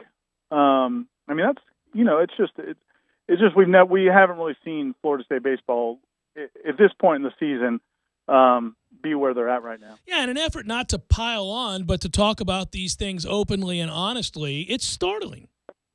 And it's not acceptable, and he would agree with that. I mean, one of the things I've always appreciated about Coach Martin when I've had opportunities to talk to him about where the program's at, and I've been doing that now for 20 years almost, he's always brutally honest about what their expectation is, about winning a national title and his desire to do so, about getting back to Omaha and giving himself that opportunity, about the consistency of a program that he believes should be the best in the ACC at all times. So he's never shied away from those expectations, which may seem unreasonable from afar. They're not, and you're not a victim of your own success, but they haven't just fallen a little bit. They're falling considerably, and they don't go to Omaha very frequently, and the program seems to be getting worse, not better. And these are things we'll end up talking about after the season's concluded, but those have to be staggering realizations for a man who's been largely brilliant for 30-plus years. Yeah, and and I think obviously they're if you want to be on Mike Martin's side, and if you're a believer in everything he's done and everything that staff has done, there's plenty of reasons you could point to as excuses for this particular season, why this season struggled between all of the injuries and just crazy things that have gone against them. But again, look, going to the macro, it's kind of been trending this way, and the fact that they haven't been. Obviously they haven't been in the same part of Florida until this year. You could make a case that Miami's been a better program in recent years, and then across the ACC, with Louisville and Clemson and what some of these other teams have done, in Virginia and North Carolina, and so it's their place has kind of been dropping, and then you have a season like this where you do have excuses, but I think it would be probably foolhardy to point to all the excuses when. Again, it's kind of been trending this way, and I don't know why some of the things that happen during games happen. Because again, they did score 9 runs, and you do have guys like Tyler Holt, and you do have guys that can play baseball at a high level, but it's like they could never get over the hump in that game yesterday. You just never felt, even when they went ahead or had a big inning, you just knew that the pitching staff was not going to keep Wake Forest at bay, and and it just seems like that's a constant theme. I saw Corey tweeted out the number of their Sunday starters the last 5 weekends. It was like 13 ERA or something. Oh, it's staggeringly bad, yes. I mean, it's unbelievable. You literally don't have a chance. I mean, that's the thing yesterday in that game when they had scored, 6-8 runs, and you're like, well, they're probably not going to win this game because they can't stop Wake Forest offense. Well, again, you're Florida State, and that's Wake Forest. And so it's just yeah, I mean, they you talk about making kind of observations at the end of the season. Clearly, that staff has to and figure out, what's really missing here. Well, it'd be pitching, and then they've also botched the whole Drew Carlton thing, who didn't pitch well when he had a chance yesterday, but I dare say he hasn't had a defined role of any kind all season long, and I think it's hard-pressed to see a pitcher who doesn't really know when he's coming in or how or why or what the set of circumstances have to be for him to get in. Pitch with any consistency. You're not going to see that. So that too is, I mean, I don't know if there's something going on there that we're not privy to. It's entirely possible. They keep it pretty closed over there, and I get that. But I mean, that's the other thing, is that there have just been some strange decisions and some results from those decisions that have backfired. And it's hard not to point to coaching when you see the base running mistakes that you just alluded to. And those are pretty consistent over the course of several years. And then this situation with the pitching has been bad for a while. So they got then the Drew Carlton thing yesterday. Mike Martin after the game was asked, did you think about going to Carlton earlier? Because I think they had tied it in the second or third, somewhere in there. And he said, well, we didn't want to have him pitch that long. We didn't want to think we'd have to extend him for more than 3 or 4 innings. And it's like, well, why not? He hadn't pitched in the series. He's been a starter before. It's not like he's a guy that only can throw 40 or 50 pitches. I don't know what is going on there. It's bizarre. If he doesn't start in some of these postseason games, it will go down as one of the greatest mysteries and maybe one of the greatest mistakes that I've seen, from a Florida State baseball program because, again, this weekend, if they hadn't rallied, he might not have pitched at all the entire weekend. Well, and think about this. You just got done citing the statistic that Corey tweeted out, the Sunday pitching for starters with an ERA over 13. And even if you just have a casual eye on this baseball team, you recognize that they're lacking in pitching. And while duly noting that and also accepting that Drew Carlton isn't Nolan Ryan, I'm not saying that if you start him that you're getting, Doc Gooden out there every time he pitches. But we all would also agree that if he's in the rotation, he's not pitching to a 13 ERA. If he's, you've got an option there. They keep rolling guys out in that role who get lit up like a Christmas tree. They haven't found a guy yet that they could trust. It stands to reason at some point you might say, hey, why don't we start that guy again? Because he's shown he can be a starter and even a good one at times. But that hasn't happened, and I don't know the reason why. I'd love to believe that there is a logical explanation because short of that, it's a staggering poor decision, a staggeringly bad decision. I don't get it, and it's hurt the team. It's cost the team dearly. Yeah, and that's the thing. I mean, I've tried to think of, and again, I haven't reached out to anybody over there because I know that. Well, when you're in the midst of a sorry season, it's not the time to call in a casual conversation. I'm with you. But at the same time, it's hard to believe it's an injury because if you can pitch, you can pitch. It's hard to believe. Maybe maybe an illness or something like that. Who knows? But I do think that again, going into the postseason, the fact that they made the decision to use Tyler Holton in the outfield and as a hitter, I think is a great step in the right direction. I think he should have been hitting all year. Yep. And if you do start Drew Carlton in the postseason, again, now you've got Drew Carlton and Tyler Holton, and as starters, and I think it gives you a chance to win these games in the postseason. If they don't do that, I don't know. I think it's just again, it would just kind of add to the mystery. All right, you're headed over to the some of the conference meetings at Amelia Island, which lucky you. Glorious area. What do you expect to get out of that? I think it'll be, obviously one of the big things we're going to ask a lot of questions to, and I'm sure John Swafford and the different athletic directors will all kind of offer their assurances that everything's fine with ESPN and they're going to do this network. But I think, obviously we'll be talking a lot about that. We'll be talking about, some of the rules changes, there's other topics that are, obviously in the big topics of interest across college sports, the size of football staffs, the financial bubble, is it going to burst? All those types of things. We'll talk about. There's not like a set agenda. A lot of times it's conversations with coaches and administrators after meetings, and you kind of just poke around until you stumble onto something. Traditionally, I've always been interested by this, though, Ira, and I think you've been able to glean and write about from these kind of meetings some insights into Coach Fisher's thoughts on the program or the conference or football in general. I've noted in the past that you've kind of got him one-on-one or at least had a smallish group be around him, and he's really open to talking this time of year usually. Oh, he definitely is. He's great. You're right. At these meetings, he's usually as good as he ever is and maybe better than he ever is because, it is more casual. It's not in season. It's not in spring football. It's not really in the heart of recruiting. He's stuck on the island with us. Yeah. So he's just kind of hanging out. I mean, he's got his phone, but he'll sit and talk, and not just me, but if some of the national writers are there or other writers from the beat go over, he'll open up and talk a lot of team stuff and then also some big picture stuff. And he's actually they take turns every year with a different coach. Each school takes turns every year rotating who kind of chairs the meeting. And I believe Jimbo's the chair of the football coaches meeting this time. So he'll definitely be engaged in everything they're talking about and the things that come up in terms of scheduling and things like that, rules. So he should have a lot of insight. He'll have a lot of strong opinions about the recruiting stuff, and it should be interesting. All right, brother. Always appreciate it. We'll talk to you again soon. Thanks, Jeff. See you, man. All right, take care. That's Irashfel, warchant.com, the website where you can read his stuff. It's true. I've noted in the past, and we'll come back and talk about it, that Fisher is really willing to talk about almost everything at the meetings at Amelia Island, which it's hard not to relax and enjoy yourself when you're hanging out at Amelia Island. I've done it numerous times. It is a place that kind of brings that laid-back attitude with it. A hot dog is not a sandwich. Let's talk about this for a while.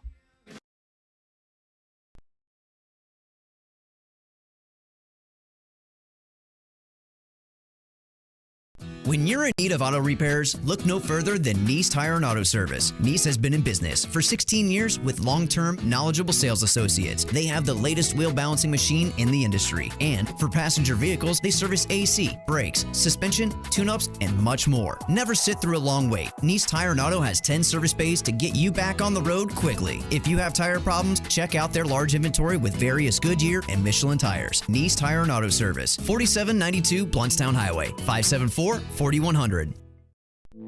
You put your mower through a lot. All that back and forth can add up to thousands of miles. That's like mowing cross country. Gravely commercial mowers are built for all-day performance, helping you get the job done mile after mile. Gravely, built to mow the distance. Get your Gravely motor only at TNT Supercenter, your one-stop shop for work or play. 14585 Highway 19 South, Thomasville, Georgia. TNTSupercenter.com. I'm talking tough, like a state of mind. Tough, like a soldier on the front line. Tough when it gets rough, like my Ford truck. Always enough. I'm talking tough. Franklin Spring Creek Ford, the place to find your next truck in southern Georgia. I'm talking tough. Hey y'all, we're Chris and Preston from Low Cash. Head to Franklin Spring Creek Ford and see them about all of your vehicle needs. D163 800-509-2163.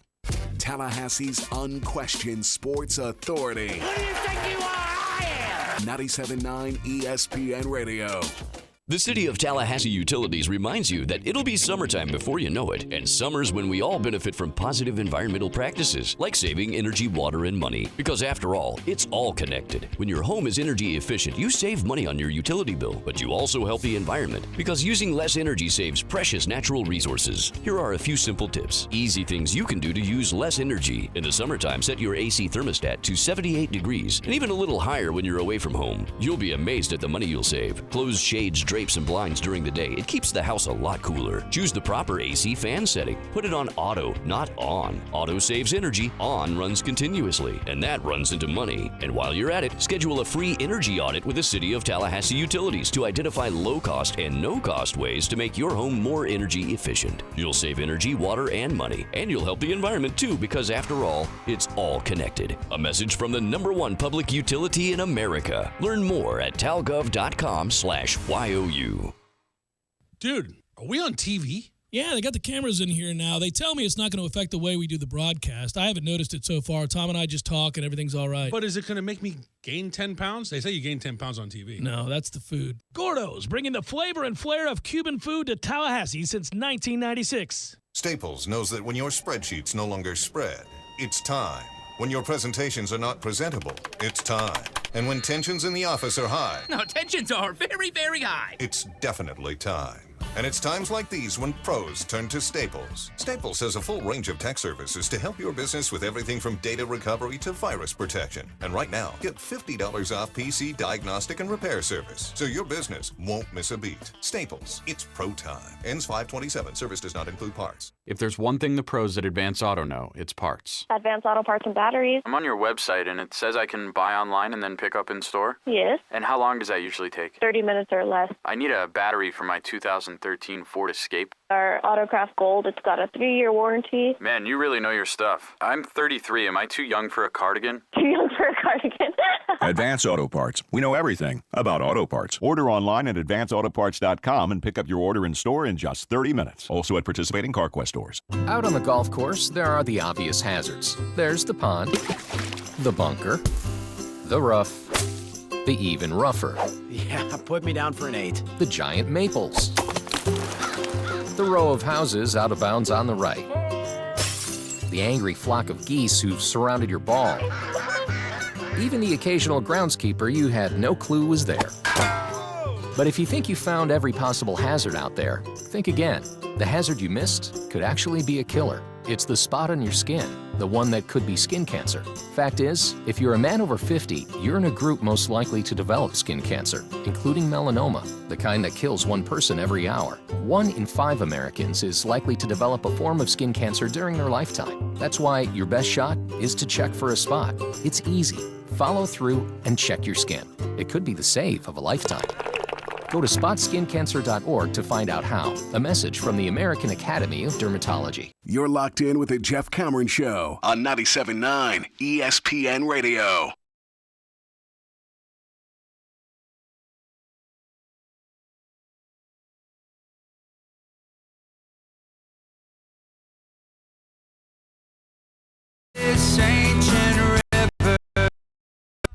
Guys haven't been any good. I swear, I can't help it because we've all been so damn disappointed with some of the loaded teams that you thought, aside from baseball being baseball, which it does do, they can't help but get to Omaha with this squad. And you get your heart ripped out. You're like, damn it. So because that's happened, I've always thought about the opposite. That'd be this group. There we go. Send our ass off somewhere as a 3. Yeah, because they could hit their way. They could. They could easily hit their way out of a regional. Would it stun you if they won the regional this year? 2, 3? No. Hell, get swept this weekend, 0-2 QACC tournament. They sneak in as a 4. Good God, that's a potent 4. No, I'm serious. I wouldn't be surprised at all. I wouldn't go into a regional expecting good things, but would I be stunned if they won one just because they can hit? And if you get a great start out of a Tyler Holton, you're just one decent game away from, Please tell me that for Regional Friday, that Holton would be your guy, at this point. I think he kind of has to be. Come on. Yeah. I mean, I know we've had some disagreements in the past, coaching staff. No, I think but so. But you must start him on Friday. But I just think it's funny, the idea of that, the opposites that we've talked about in the past, where maybe it's just best to go into a postseason with zero expectations. But not in the bitter, jaded way that our fan base typically goes into the postseason with a really good team. Meaning the team itself just is like, well, I don't know. This sounds like the bargaining stage, Without question. It is. Yeah, it is. But it would be funny. It would just be funny to see them go, well, we got nothing to lose. It hasn't been a great campaign. Average. Let's just see what happens. 8 runs a game in a regional. Get to the Supers. Win game 1, 8-6. There you go. We're like, look at this nonsense. But as I described that, does that sound crazy? No. But, Well, I think we're, by and large, kind of hoping that this is what's going to happen because we know it's our only shot. You're just grasping at this last best chance, which is to just slug some more, and maybe you beat some people 10-7, and they are capable of that, so we'll see. I know you're right to say it's very much in the weeds, and you're having a larger discussion as we get closer to the end of this season about the state of the program.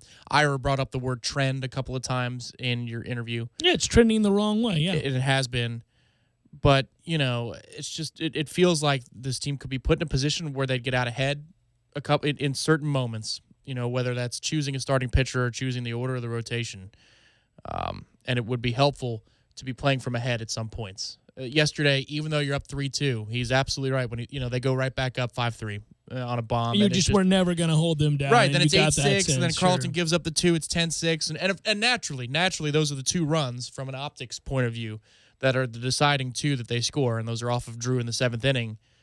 But it's just, hell, if he starts out and he gives you 3 innings, a 2-run ball, and you're in the 4th, it just feels like yeah, you'd like to cash we're in on some momentum. handicapping ourselves for no reason. Well, no, I haven't been able to figure out the way they're utilizing or not utilizing him.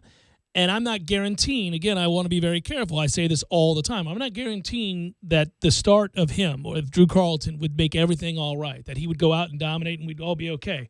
I don't know that. Maybe he would, maybe he wouldn't. He can be bad just as he can be good. But he's a better option than we've had or that we've been able to go to previous this year. I mean, there hasn't been a guy to supplant him with any degree of consistency, and so the experiment needed to end because you've at least had evidence on more than one occasion that he can be a good starter.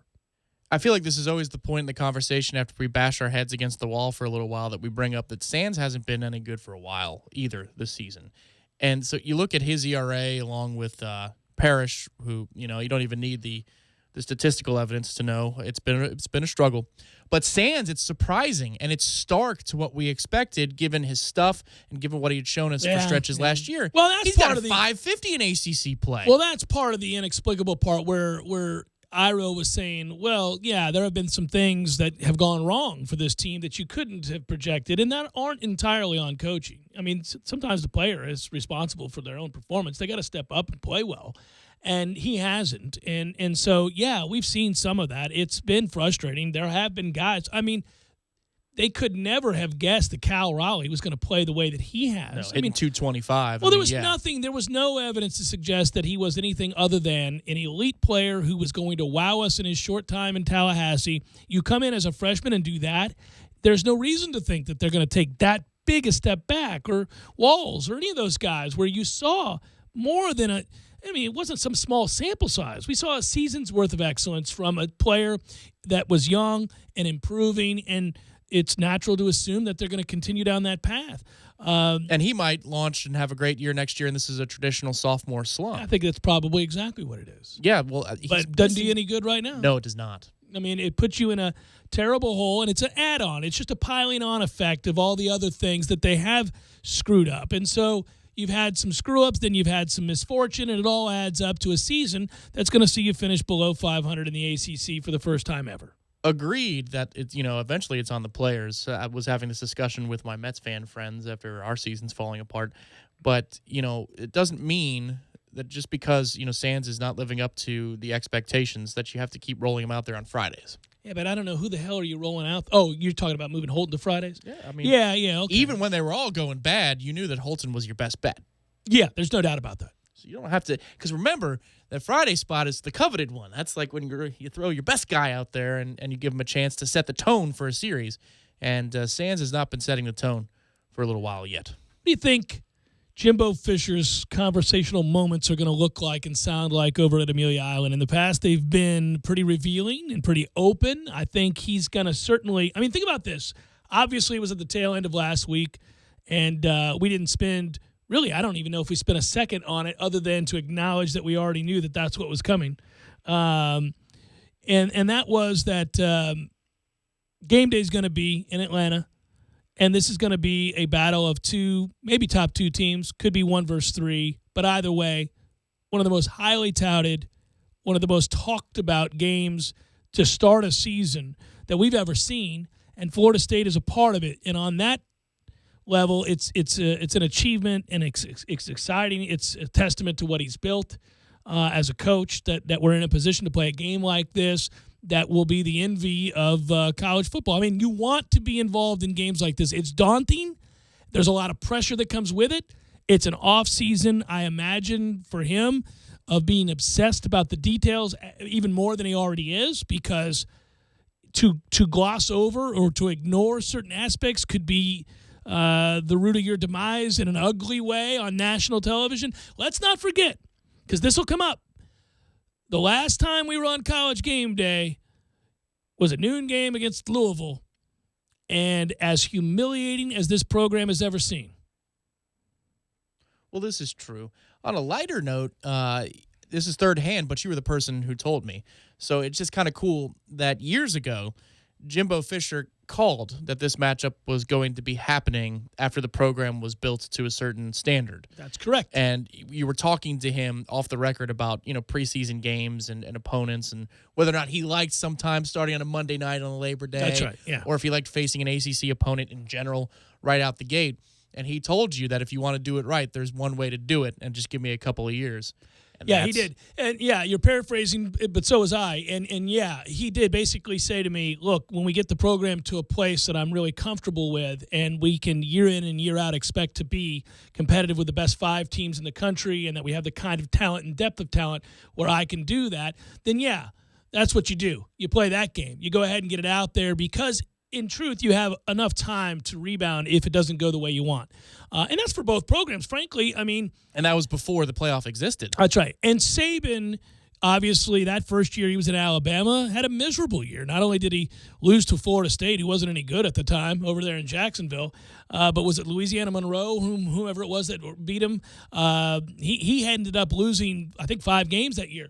So he wouldn't have wanted to play a game like this then, but then he built a monster that's in the midst of one of the greatest runs in the history of college football, and Alabama does not shy away ever from playing these kinds of games. I think Jimbo would probably like to see that not be an annual occurrence. He would like the occasional ease into the season. Certain years it seems a little bit more beneficial to do that than others. But I do, again, think it's worth noting that the program's at a place where this is going to be a battle against Alabama, 2 top 3 teams at the very least, and that it's the marquee game of all college football. Game day will be there, of course, and we'll all be pumped to be in Atlanta and watch this thing play out, and to know that, listen, if you win it, it's the launch towards a thought process that you can't miss the playoffs and that you're, barring injury, and that you're likely, at the very least, going to be part of a 14 playoff. And maybe even be the odds-on favorite to win a national title at that point. And if you lose it, you've got all of the conference games, you've got all of the rest of the season to kind of bounce back from that and learn from it, moreover, and get better and get back into the playoff as well. The only thing bad that can happen in this game is if you get blown the hell out. Because you can see that have an effect on teams towards the negative where it carries over into other games. See USC last year. Yeah, where it can cause, I think, self-doubt and some other things to begin to creep in, and yeah, obviously that'd be a problem. But if you don't get blown out and you lose the game, you've got plenty of time to get back. It took an awful lot of evidence last year for people to throw USC and Penn State back into the fold of perhaps the football playoff discussion. Well, it took USC changing their quarterback, but but what it did was it brought up the discussion points of most deserving versus best right now. But it took USC all season to get back to that point. It took an entirety of a year. Yeah, they had to go and start beating people soundly and look convincing like they were projected to be preseason. Yeah, same thing with Penn State in the first month of the season that they had, and then they completely flip it on its head, and you can't ignore them after a while. And then it's for whatever reason, Ohio State wasn't brought to that discussion given Penn State, Ohio State, and the way that turned out. But if you do beat Alabama, you're right. It's that different color poker chip that you have at the table. The one that's reserved for the big boys represents a huge amount. And the other thing I'll tell you is, while it's no guarantee that a win is the catalyst for a playoff spot or a national championship, you'd like your chances at that point. You'd be feeling really good about yourself. But there's no doubt there's a physical toll that's going to be paid on that day, on that night. But at the recruiting table, I mean, then we get back to this as a recruiting mechanism. I mean, look, Alabama is the program that it is consistently, even after they replace 7 and 8 frontline starters that find their way into the NFL draft, because they recruit better than everybody else, and that includes Florida State, and that actually includes Ohio State. And if you want to get to that level of consistency where you can bank on being a perennial top 5 program, then you've got to elevate your recruiting prowess. And Florida State still has a ways to go to catch an Alabama. And I dare say that even though you may not be able to catch them entirely given their resources and their cachet and history, I do think that you could go a long way in taking and closing the gap. A win there is one hell of a recruiting chip. Sure, and even though a lot of times analysts will overvalue the bowl result. Well, they'll say one game, bowl games don't mean as much. I agree with that, by the way. But don't underestimate if you can beat Alabama. Alabama is a different animal. And let's say you go beat Clemson this year, okay, on the road, and they don't have Deshaun anymore. Let's say you beat them, Alabama, and you beat Michigan. It matters to a recruit that you won that bowl game, that you can sit in front of him and say, I know Harbaugh's in here, took him out.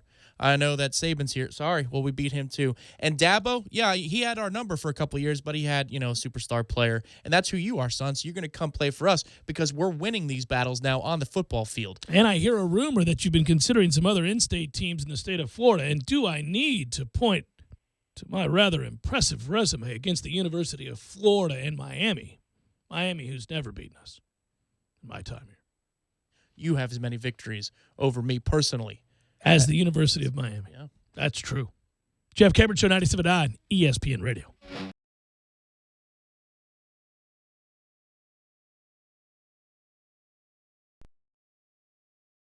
When you're in need of auto repairs, look no further than Nice Tire and Auto Service. Nice has been in business for 16 years with long-term, knowledgeable sales associates. They have the latest wheel balancing machine in the industry. And for passenger vehicles, they service AC, brakes, suspension, tune-ups, and much more. Never sit through a long wait. Nice Tire and Auto has 10 service bays to get you back on the road quickly. If you have tire problems, check out their large inventory with various Goodyear and Michelin tires. Nice Tire and Auto Service, 4792 Blountstown Highway, 574-4100. You put your mower through a lot. All that back and forth can add up to thousands of miles. That's like mowing cross country. Gravely commercial mowers are built for all-day performance, helping you get the job done mile after mile. Gravely, built to mow the distance.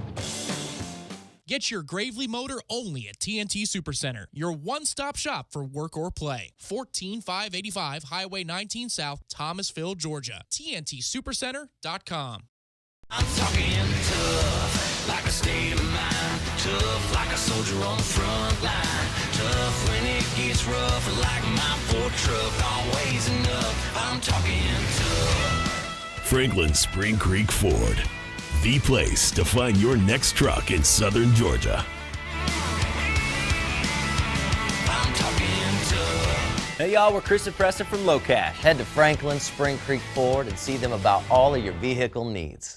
Sign up today for the 28th Annual Fred Biletnikoff Celebrity Golf Tournament, sponsored by the Fourth Quarter Bar and Grill. For more information and to register your team, call Marissa Wass at 519-2004. That's 519-2004. Chris Kraft for Kraft Nissan. Our lifetime warranty is a game changer for buying cars in Tallahassee and Thomasville. You already know it extends the factory powertrain for unlimited time and unlimited miles. But here are the facts. Kraft Nissan's lifetime warranty is backed by Great American Insurance Company, an A-rated company that was founded in 1872 with billions in assets. The same company that underwrites GM's GMPP and Ford's Gap Insurance. Kraft Nissan's lifetime warranty comes with every new Nissan we sell and most pre-owned vehicles that are 5 years old or newer with 50,000 miles or less. While Kraft Nissan service department will certainly exceed your expectations and keep your records, you're not required to service with us. To maintain the warranty, you perform the manufacturer's recommended maintenance and keep your records. You can do that at any licensed repair shop in the U.S. or Canada. It's that easy. What's the catch? There are no catches, hidden fees, or gimmicks. Kraft Nissan provides the product as an added value to our customers for doing business with us. So when you're ready to buy from Kraft Nissan, the home of our original and the only real lifetime warranty at no charge. Kraft Nissan on Mahan Drive between Academy Sports and Costco. Are you wanting to raise some extra cash fast? Think Thrifty Nickel. Need to clean out that garage full of stuff you never use? Think Thrifty Nickel. Need a newer car or truck and don't want to break the bank? Think Thrifty Nickel. Buying or selling, your best bet is Thrifty Nickel. All ads appear in print and online for maximum results. Place your ad today and ask for their guaranteed results special. Call 385-0505. Get your free copy of American Classifieds, available at hundreds of locations throughout the greater Tallahassee area.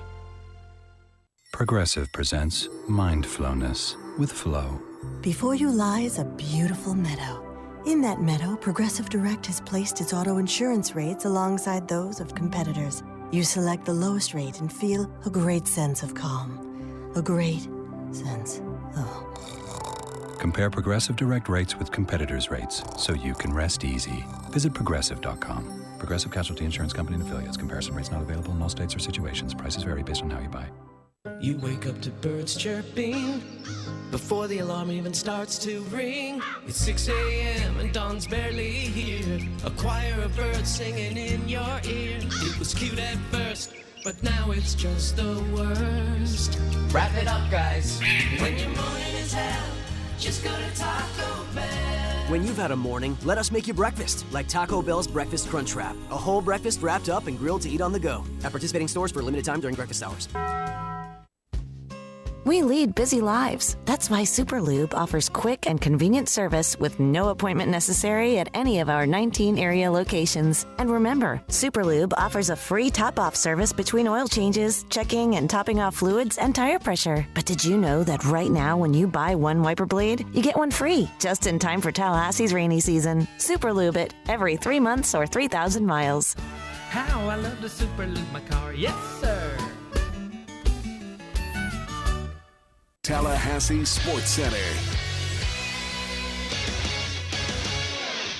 I'm Tom Lang. In what could have been the final weekend series of the year for Florida State baseball, the Noles came up just short. Florida State loses 10-9 on Sunday afternoon at Dick Howser Stadium to drop the series 2-1 to the Wake Forest Demon Deacons. The biggest bright spot for Florida State was Tyler Holton's complete game shutout in a 4-0 Saturday win. Next up, a Thursday through Saturday series with ACC juggernaut Louisville before the ACC baseball tournament also in Louisville, Kentucky. The NBA Conference Finals are already underway in the West, but after Golden State rallied from 25 down to win Game 1, matters are looking bleak for San Antonio. The Warriors' run was largely aided by a re-injury of Kawhi Leonard's hurt ankle, and Kawhi is unlikely to play in Game 2 of the West Finals tomorrow night. The Eastern Conference Finals will be set after tonight's Game 7 between Boston and Washington. Coverage of that game begins right here on 97.9 ESPN Radio at 7 p.m.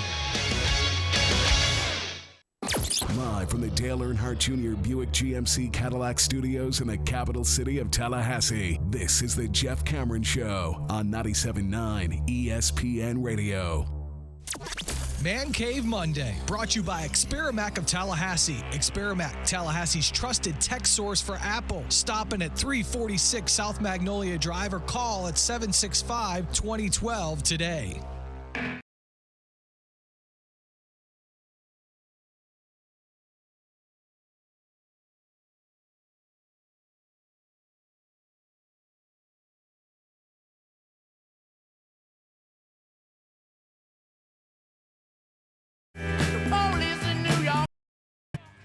Notre Dame has the largest football staff in the country, according to an NCAA survey obtained exclusively by CBS Sports. Now, for some perspective, Notre Dame's number, obtained via preliminary look at the NCAA's next big dig down on outsized college football ambitions, should definitely be taken with a grain of salt. Quote, 6 or 7 grains of salt, said Bob Bowlesby, chairman of the NCAA Oversight Committee that will have first crack at recommending staff size limitations. The Irish have a combined 45 on-field coaches, strength coaches, graduate assistants, and support staff, according to the survey distributed to the NCAA Council last month. Notre Dame is followed closely in the top 5 by Texas, 44, Georgia, 42, Auburn, 41, Michigan, 40. However, the NCAA told CBS Sports the methodology to measure the staff sizes of 127 FBS schools in 2016 came from mere website research. There has been an outcry from coaches and reformers about staff sizes as they relate to competitive advantage. Bowlesby said last month staff size would be one of the 2 upfront issues to get a comprehensive look by his committee this year. At one point on a conference call last month, Bowlesby made reference to unnamed programs like Alabama's that had 97 staff members. Bowlesby and NCAA Council Chair Jim Phillips stressed the preliminary nature of the survey numbers that suggest the survey, besides being way early in the process, is at best incomplete and sometimes inaccurate. Yes. It's not a survey if you go to their website and count. It is largely perceived in coaching circles that Alabama, not Notre Dame, has the largest staff. In the survey, Alabama is credited with a total staff size of 31. According to the survey, that would tie for a staff size equal to that of Missouri. It'd be 28th nationally, by the way. If I'm taking a head count of things that are going on and they don't have to give me feedback, they just have to be as they are, that's not really a survey. That makes it sound like you're doing a whole lot more work. The Crimson Tide are credited with just 1 strength and conditioning staff member. A quick check of Alabama's own website shows the program employs the NCAA maximum 5 strength coaches. We've got some work to be done, said Bowlesby, while commenting on the survey's results. Schools are allowed a maximum of 9 on-field coaches, those 5 strength coaches, and 4 graduate assistants. However, in recent years, support staff members have grown to include so-called analysts, consultants, player relations, player personnel types, or volunteers even. Support staff aren't allowed to have interaction with players on the field for practice or games. The number of those added support staff is not capped. In fact, some argue that the NCAA should limit staff size even as they try to determine whether such a restriction can be legally instituted. Northwestern's athletic director, Mr. Phillips, says, maybe you can't limit it, but the idea is that's how we've structured ourselves in the past. That's why we don't have 7 assistant basketball coaches. So on you go, and they're going to address this issue. Staff size limits, what's considered to be a staff member and what isn't. All that stuff is under review, according to Todd Berry, Executive Director of American Football Coaches Association. I think the way this is going to go is almost like a collective bargaining, where the coaches will be represented in one corner, the worried institutions / Bob Bowlesby types, executive types that aren't really called executives. They're going to state their case, and then maybe they'll come to a conclusion where the NCAA or the Power 5, because they can set their own rules, will concede. Maybe you can have 11 or 12 paid staff members in addition to graduate assistants. Will that help, guys, if we just call it what it is and you have that many paid assistants that could be on the field with the players? I just wonder if the 10th assistant isn't an initial measure into kind of meeting somewhere in the middle here, because there are dollars to be spent. It's just that some programs have them by the millions, and some of them have them by the hundreds of thousands. Texas has the largest athletic budget in the country, by the way. And this is something I've talked about on countless occasions with Texas in their middling form as a football program. $160 million. Texas coach Tom Herman earlier this month detailed for reporters his 17-person support staff, 4 grad assistants, 4 quality control guys, 3 in operations, 1 as a director of player development, 3 full-time in recruiting, and 3 full-time in creative media. I love creative media. So those are probably the people who have to monitor Twitter for recruits. Well, and put together videos and hype things and all that kind of stuff. Yeah, the graphics. Yeah, all that stuff. Wyoming coach Craig Bowl, said there was a general movement amongst coaches a few years ago to cap staff sizes at 25. Quote, I don't think that's going to be a realistic number now. I think my point is just make sure that the coaching number is the same. The number of guys who can leave campus, it's the same. Outside of that, whoever has resources to do whatever, well, that's fine. Phillips was asked if programs could even be compelled to turn in the staff size information to the NCAA. I think it's going to be paramount that people are brutally honest about how many individuals they have working within the sport of football.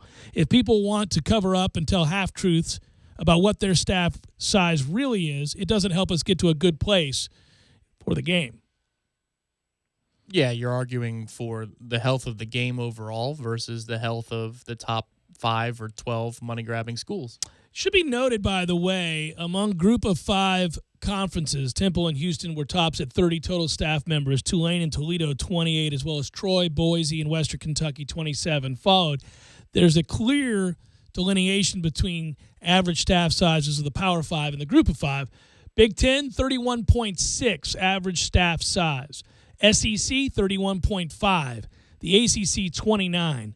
And then it's Big 12 and Pac-12 rounding out the group. And these are what they've declared. This is what they've declared. For me, yeah, if you're telling me that Houston and who else, Toledo, or what they have, 30 support staff members, that means that the big schools in the Power 5 have triple that. Sure. At minimum. Yeah, well, we know just from any number of articles that have been written in the past, I think one on SI that documented Nick Saban's staff, and it was McElwain's understanding of that situation as he was taking the field for the SEC championship before they were about to get demolished by Alabama, in which he looked and noted the amount of people who, of course, wouldn't be there by game time, but that were down on the field in association with Alabama and its football program, and then looking at his own staff size. And then having had the same revelation even when facing Florida State, that those overall contributing to the success of the football programs at Alabama, Florida State, and others were considerably more than what they had at the University of Florida, and what he wanted to do in changing that. Which way would you go if you were reforming the system, or would you even reform the system first of all? If you say I'd find out if you could. I think it's interesting, first of all, that you have other coaches at programs that certainly aren't in a position to compete for national titles or playoff berths or anything like that, saying that they're okay with whatever you have the resources to do. I mean, Wyoming's coach is essentially saying that, hey, look, let's just come to an agreement on how many officially can be on a staff working for your football program, and let's all agree on that number, and we'll all, be under the same rules there. But whatever you have that you can afford off the field, that's fine with me. I think you might want to come to a hard, body count for off the field as well, whatever your total staff is, and here's why. Because volunteers, you can write that up however you like, and however they find money in their pocket, sure. But if you actually do a you're person inviting count, all kinds of problems, sure. if you have a person count, then the volunteer trick can't be used against you. If you had, say, a dollar amount, cap count, that could be messed around with a lot easier because then you bring in unpaid volunteers. Well, yes, I'm sorry. He does have a family of 4, but he is an unpaid volunteer here. You see, his wife is working 3 jobs right now. Yet, yes, they do live in a $500,000 mansion, but yes, his wife's working very hard and he's unpaid. I think this is part of the much larger conversation that we were having and have been having for the last year or so. Where does it end? And let's define our terms. And, we got to get a clearer understanding, but we first have to admit, or at least they do within the realm of big-time college football. All right. Wax poetic, Jeff. Here's music. Go. There's music. You're welcome. You're welcome, Tallahassee. No, what I was saying is they just have to define their terms and come to an agreed upon number and idea, I think, frankly, of what's fair and what creates some form of reasonable competitive balance, right? I mean, you can't have a program with 300-plus people working in conjunction for whatever benefits the football program and another one in the same conference even who has the means to afford, say, 40. I mean, you can, but you're going to get to a place real quick where, 7 teams can compete. Or we could just listen to random music out of nowhere. It's the final hour forthcoming. Stay with.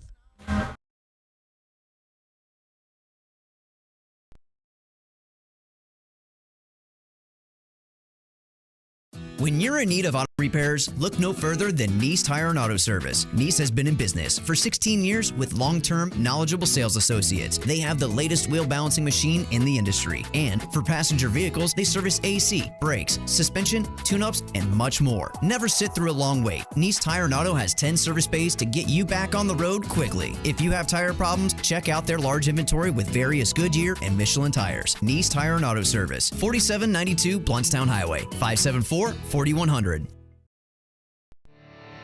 can tell a lot about a tractor by its warranty. That's why Mahindra makes the toughest tractors on earth. With steel, not plastic. Backed by the industry's best limited powertrain warranty, period. Not 5 years, not 6 years, but a full 7 years on select models. No wonder the other guys are green with envy.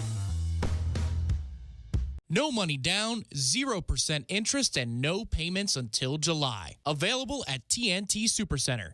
I'm talking tough, like a state of mind. Tough, like a soldier on the front line. Tough when it gets rough, like my Ford truck. Always enough. I'm talking tough. Franklin Spring Creek Ford, the place to find your next truck in southern Georgia. I'm talking tough. Hey y'all, we're Chris and Preston from Low Cash. Head to Franklin Spring Creek Ford and see them about all of your vehicle needs. Is to make your home more energy efficient. You'll save energy, water, and money. And you'll help the environment too, because after all, it's all connected. A message from the #1 public utility in America. Learn more at talgov.com/YOU. Progressive presents Mindflowness with Flow. Before you lies a beautiful meadow. In that meadow, Progressive Direct has placed its auto insurance rates alongside those of competitors. You select the lowest rate and feel a great sense of calm. A great sense of... Compare Progressive Direct rates with competitors' rates so you can rest easy. Visit Progressive.com. Progressive Casualty Insurance Company and Affiliates. Comparison rates not available in all states or situations. Prices vary based on how you buy. You wake up to birds chirping before the alarm even starts to ring. It's 6 a.m. and dawn's barely here. A choir of birds singing in your ear. It was cute at first, but now it's just the worst. Wrap it up, guys. When your morning is hell, just go to Taco Bell. When you've had a morning, let us make you breakfast, like Taco Bell's Breakfast Crunch Wrap. A whole breakfast wrapped up and grilled to eat on the go. At participating stores for a limited time during breakfast hours. We lead busy lives. That's why Superlube offers quick and convenient service with no appointment necessary at any of our 19 area locations. And remember, Superlube offers a free top-off service between oil changes, checking and topping off fluids, and tire pressure. But did you know that right now when you buy one wiper blade, you get one free, just in time for Tallahassee's rainy season? Superlube it every 3 months or 3,000 miles. How I love to Superlube my car, yes sir.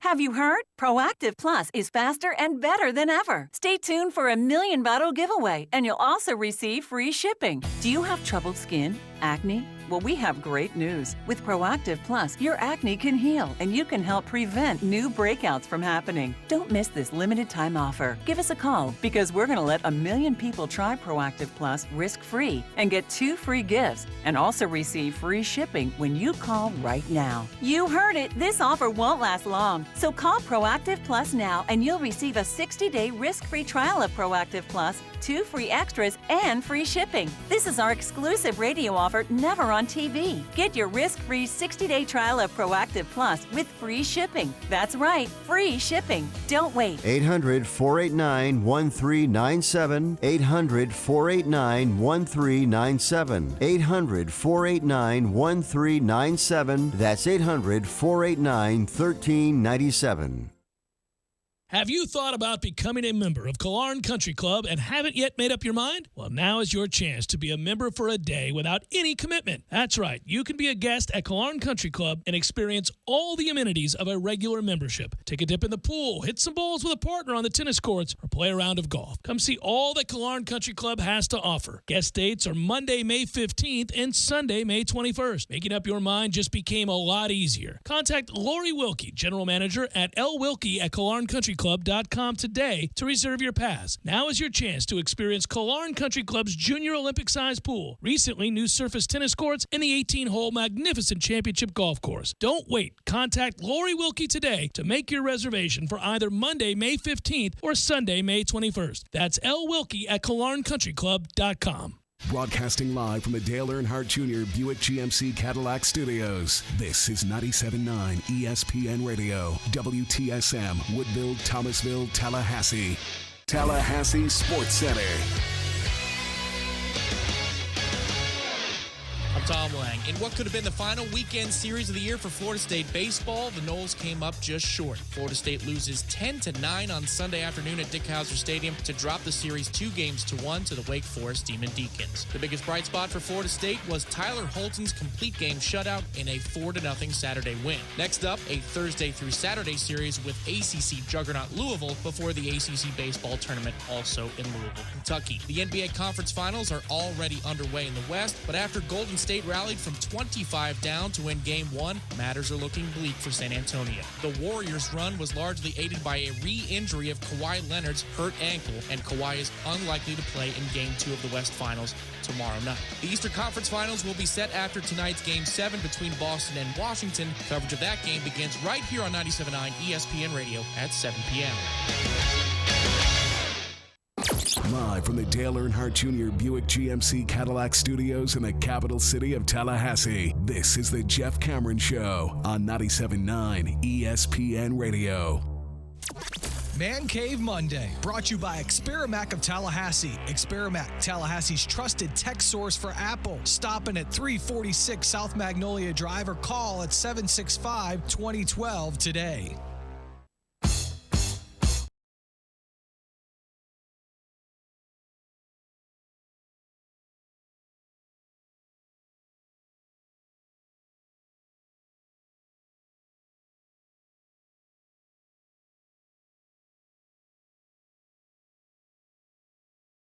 ESPN, Southland Commercial, Carlton Dean making all of that possible with their podcast sponsorship. Thanks to them.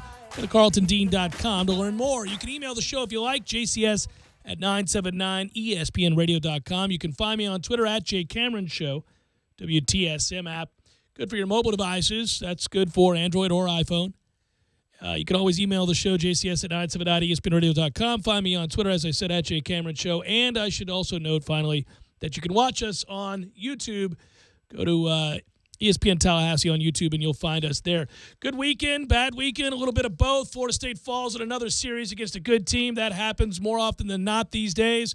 That's most unfortunate. Doesn't seem to be getting any better as now they get a 3-game series on the road against Louisville Thursday through Saturday. That, on the surface, looks like it's going to be 3 ass-kickings in the favor of the bad guys.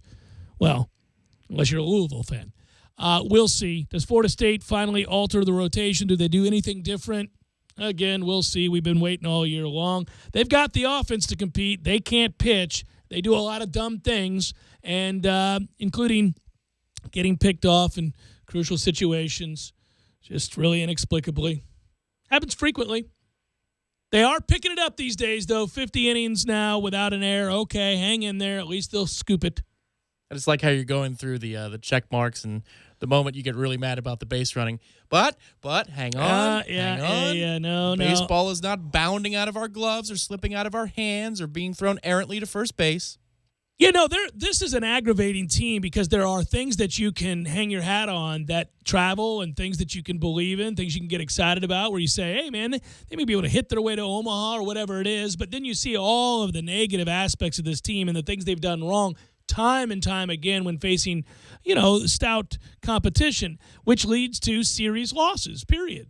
They lose series after series against good teams, and they do so because there's usually a myriad of mistakes. There's certainly a lot of poor pitching. That is fairly frequent. That's every weekend against decent teams, and I don't imagine this weekend they're going to fare much better because Louisville comes into this series, having won 15 straight.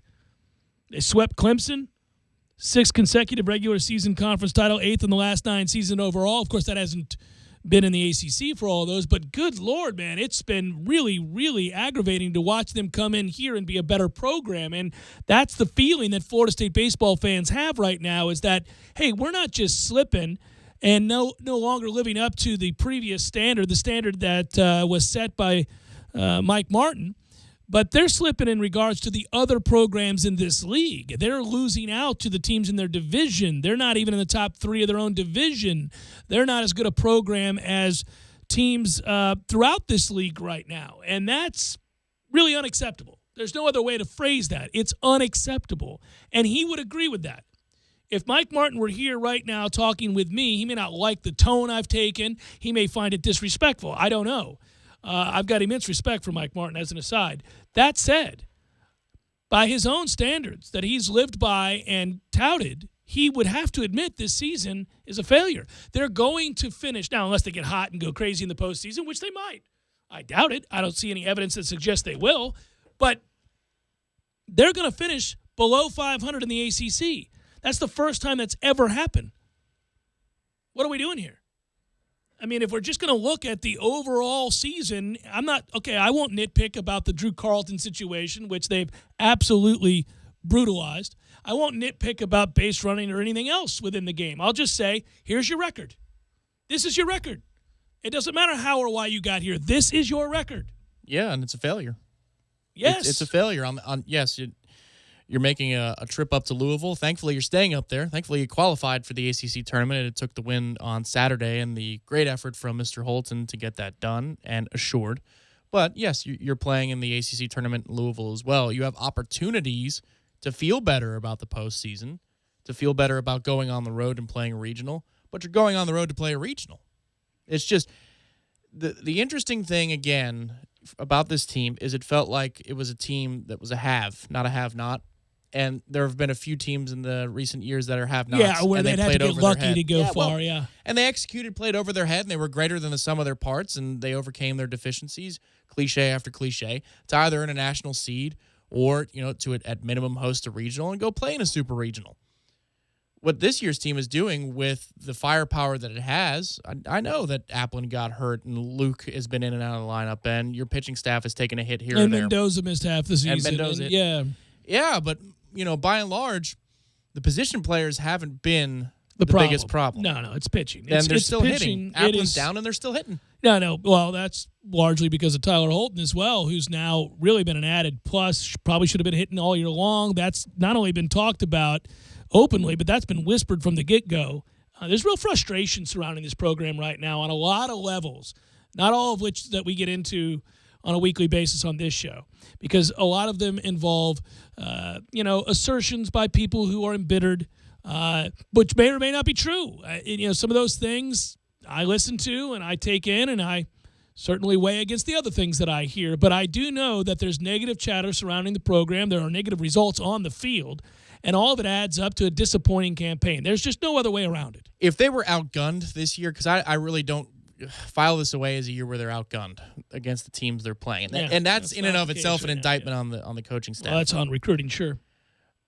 But this isn't that. And in past years, yes, it has been on recruiting. And that has been one of those talking points that we don't, spend 20 minutes breaking down. But they do have to work as a staff really hard at recruiting because they're kind of a man down. And that's frustrating.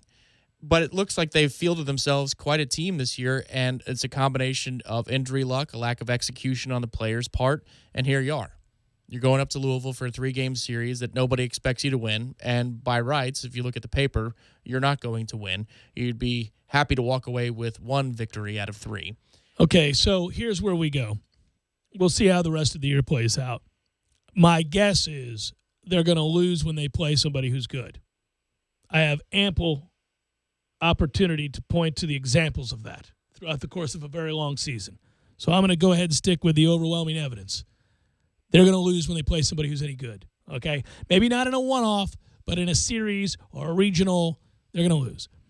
So that's unfortunate. I'll root for the opposite to be the truth, to be the case. I'll hope that baseball becomes baseball. I'll hope that maybe the Bats carry the day and they win a bunch of 11-9 games, and who knows? That's all possible. And hip, hip, hooray if it happens. What do you do in the offseason? What do you do if you're Martin? You are faced with some tough decisions. How long can you continue to run the program the way it's currently being run? What I mean is, that's not to suggest that all of the successes in previous years now should be tossed and ignored, or that all of the failures currently represent his time here and are the referendum that we use to kind of look at his career. No, it's a marriage of all of it. But there's no doubt that what you've been doing lately really isn't working to the standard that you set. Part of that problem is certainly, and this is the case that really happens anywhere that you have an older coach at the end of his career. There's no getting around the fact that he's an older coach at the end of his career. That's not labeling in any kind of a cruel way. Anybody that's going in their 70s or is in their 70s is at the tail end of whatever career they're in, by definition, period. That's it. They're at the tail end of their life. That's all you can do. So when that's the case, one of the things that always suffers, whether it's here or anywhere else, in baseball or in football, is that you can't do as much as you once did in fulfilling that role as head man. And in this case, it's recruiting. He's not an active recruiter, period. So what does that do? Well, that sets you back because now you got 2 guys doing the job that 3 should be doing. And I think it's had a deleterious effect on the program. Well, he's not going to retire 1 year, basically, maybe 1 year and some change away from breaking the all-time wins record in college baseball. So what do you do to avoid another season like this? And these are hard questions that I don't know that there's a solution to, which does what?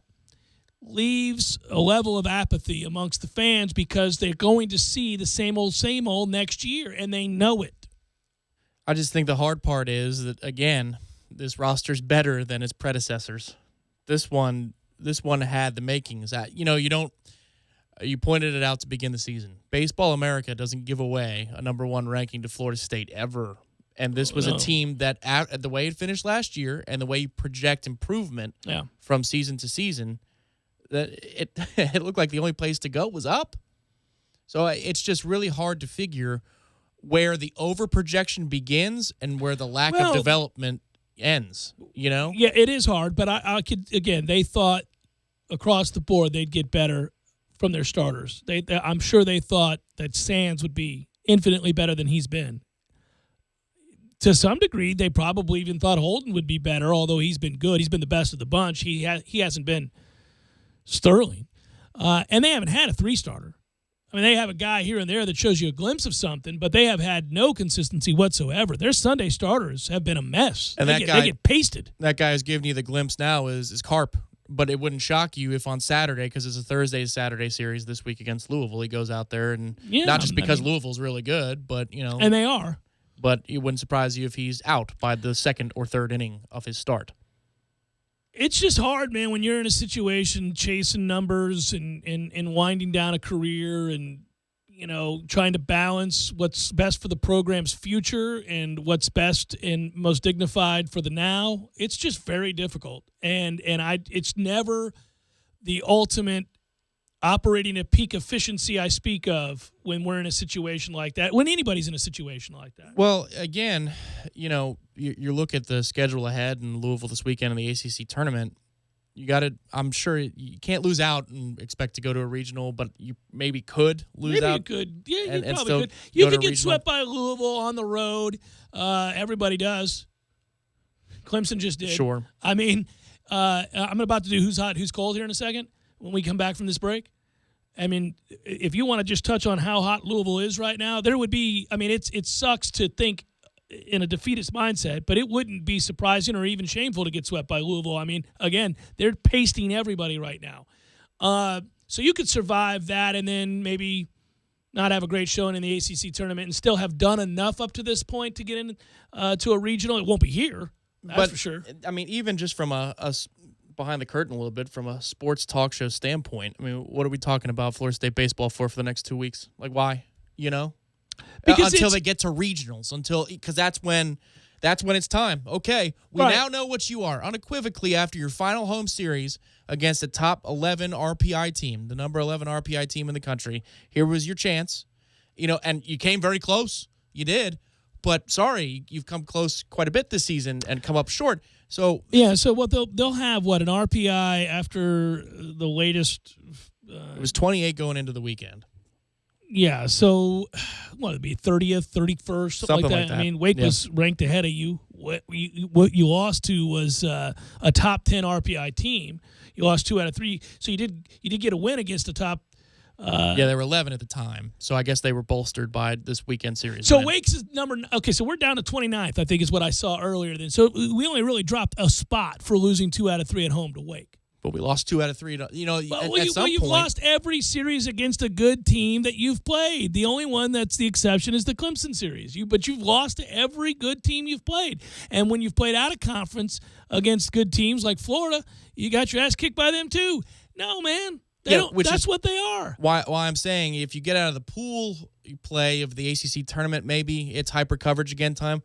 But it's just hard to hyper cover this thing from a day-to-day standpoint, a larger discussion standpoint, until you get to the regional. No, it's fascinating. Because this is who you are. Now we know. Right. We really, really, really for sure know. I feel like we've known for a good long while. I do think that it is an interesting soap opera because I think you're talking about the end or something towards the tail end of a legend's career. And in addition to that, you got the intrigue that follows the end of that career, whether that's at the end of next year or the following. I can't imagine this would go on for another couple of years. But anyhow, there's that, and there's the idea of what changes can you make now to remedy the situation? Is there something that you believe can be done short of a change where you would say that, okay, well, we're going to go about this differently going into the next season, and we think that's going to bring about the change we're hoping to produce. Maybe. Well, I'd like to hear what that sounds like. But I had it in my head for much of the year that Carlton was a senior. He's a junior. So, what's the offseason But discussion? it's a money year for him. Sure. Well, I mean, too late now. Yeah. Haven't seen him enough. Unless he just goes in the 37th round and says, screw this, I'm out of here, which maybe he does. I don't know what he feels about his current situation, but I can't imagine he feels good not knowing what role he plays for this baseball team when he came into the season as a potential ace. Yeah, as the Friday night guy. Yeah, I mean, so we've gone from that to you're our closer to you're our seldom used closer to it's become so seldom we got to find a way to get you into games when there's real leverage situations at hand. So we're going to create a hybrid role. We're never really going to define what that hybrid role is. We're going to go to 4 other pitchers before we go to you on Sunday in a pretty high leverage. I don't. Sure. I What's don't that know what exit it is. interview like? Yeah, I'm sure he's slightly pissed about all of this. I mean, it's, man, frustrating as all get out. Bit of a mess. I feel like I just dug myself a corner. I don't know where else to go because I wanted to touch on the sidestep, the undercut in the San Antonio game. Maybe Kawhi Leonard's ankle is cold. It is in the hot and cold segment that is forthcoming on the Jeff Cameron Show, 97.9 ESPN Radio.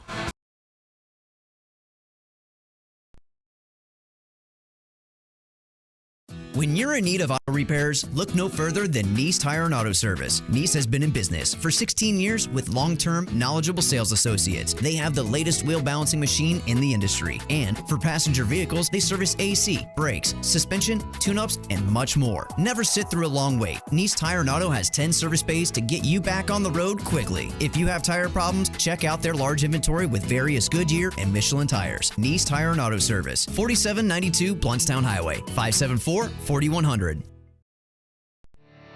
You can tell a lot about a tractor by its warranty. That's why Mahindra makes the toughest tractors on earth. With steel, not plastic. Backed by the industry's best limited powertrain warranty, period. Not 5 years, not 6 years, but a full 7 years on select models. No wonder the other guys are green with envy. No money down, 0% interest, and no payments until July. Available at TNT Supercenter. I'm talking tough, like a state of mind. Tough, like a soldier on the front line. Tough when it gets rough, like my Ford truck. Always enough. I'm talking tough. Franklin Spring Creek Ford, the place to find your next truck in southern Georgia. I'm talking tough. Hey y'all, we're Chris and Preston from Low Cash. Head to Franklin Spring Creek Ford and see them about all of your vehicle needs. Capital Circle Southwest, or check them out online at WernerHyundai.com. Must approve finance through Hyundai Motor Finance with approved credit. See dealer for details. Sonata stock number GH329871. Santa Fe stock number HD492731. Chris Kraft for Kraft Nissan. Our lifetime warranty is a game changer for buying cars in Tallahassee and Thomasville. You already know it extends the factory powertrain for unlimited time and unlimited miles. But here are the facts. Kraft Nissan's lifetime warranty is backed by Great American Insurance Company, an A-rated company that was founded in 1872 with billions in assets. The same company that underwrites GM's GMPP and Ford's Gap Insurance. Kraft Nissan's lifetime warranty comes with every new Nissan we sell and most pre-owned vehicles that are 5 years old or newer with 50,000 miles or less. While Kraft Nissan's service department will certainly exceed your expectations and keep your records, you're not required to service with us. To maintain the warranty, you perform the manufacturer's recommended maintenance and keep your records. You can do that at any licensed repair shop in the U.S. or Canada. It's that easy. What's the catch? There are no catches, hidden fees, or gimmicks. Kraft Nissan provides the product as an added value to our customers for doing business with us. So when you're ready to buy from Kraft Nissan, the home of our original and the only real lifetime warranty at no charge. Kraft Nissan on Mahan Drive between Academy Sports and Costco. Parker Brothers Roofing says don't play games with your roof. Protect your home and your family. The Parker Brothers tell you the truth. We'll fix your roof, cause it's what we do. With quality, integrity, and pride. Parker Brothers Roofing, professional every time. Stay safe and dry inside. Hey, this is Travis with Parker Brothers Roofing. No one besides us wants to hear that you need a new roof. It's one of the biggest home improvements you have to make, and Parker Brothers Roofing understands. We now offer financing for 0% over 60 months. Yes, that's 5 years. Call us today for 5 years interest-free financing on that new roof. 656-8112. That's 656-8112, or go to parkerbrothersroofing.net. Parker Brothers Roofing, professional every time. Stay safe and dry inside. License number CCC 049350. Tallahassee's unquestioned sports authority. 97.9 ESPN Radio. Tallahassee's sports monster. You're listening to the Jeff Cameron Show on 97.9 ESPN Radio.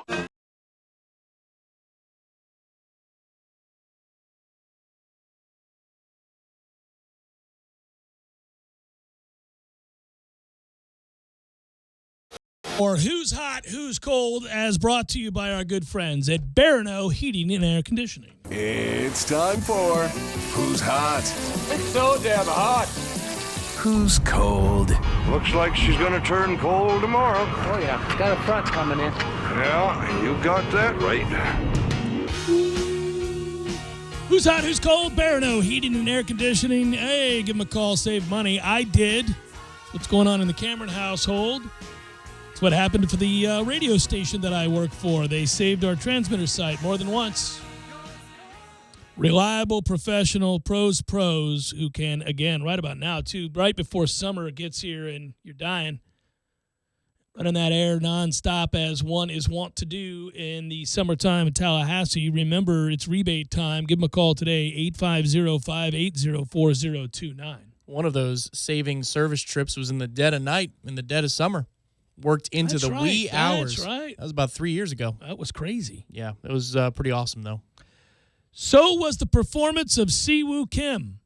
Nobody'd ever heard of him, not in this country anyhow, not in most places. He is an up-and-down kind of cat. Like, when he's good, super incredible, unbelievable, 21 years old, you're shooting like that good.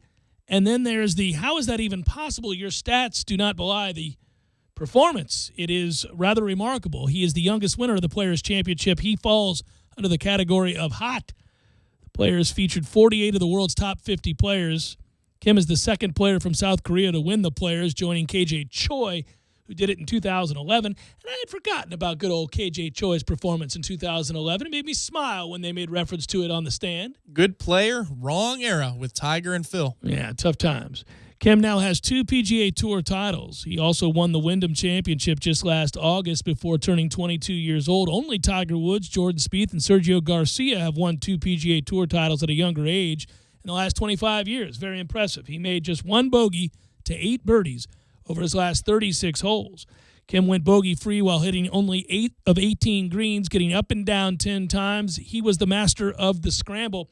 One of the things he did in the midst of all of that chipping was put the ball really close to the hole, which helped him kind of get around a problem of his, which is putting. It's a lot easier to survive when you're making 2-foot putts all day. It's true, and that's why the U.S. Open is the worst test. I know this is the Players, but, man, you're facing 4 or 5-foot putts because of the rollout. You have no choice. In this case, if you can get the ball tight, you are easy breezy whistling to the next tee like Freddie Couples. Never faced a par putt longer than 2 feet. There it is. There it is. Yeah. That'll do you. Kim came to America to play the final version of PGA Tour's qualifying school 4 years ago. He earned a card at 17, couldn't become a PGA Tour member until turning 18. But the interesting story here is that, yes, he is capable, obviously, of greatness. To win 2 times in the PGA Tour before the age of 22 is insane.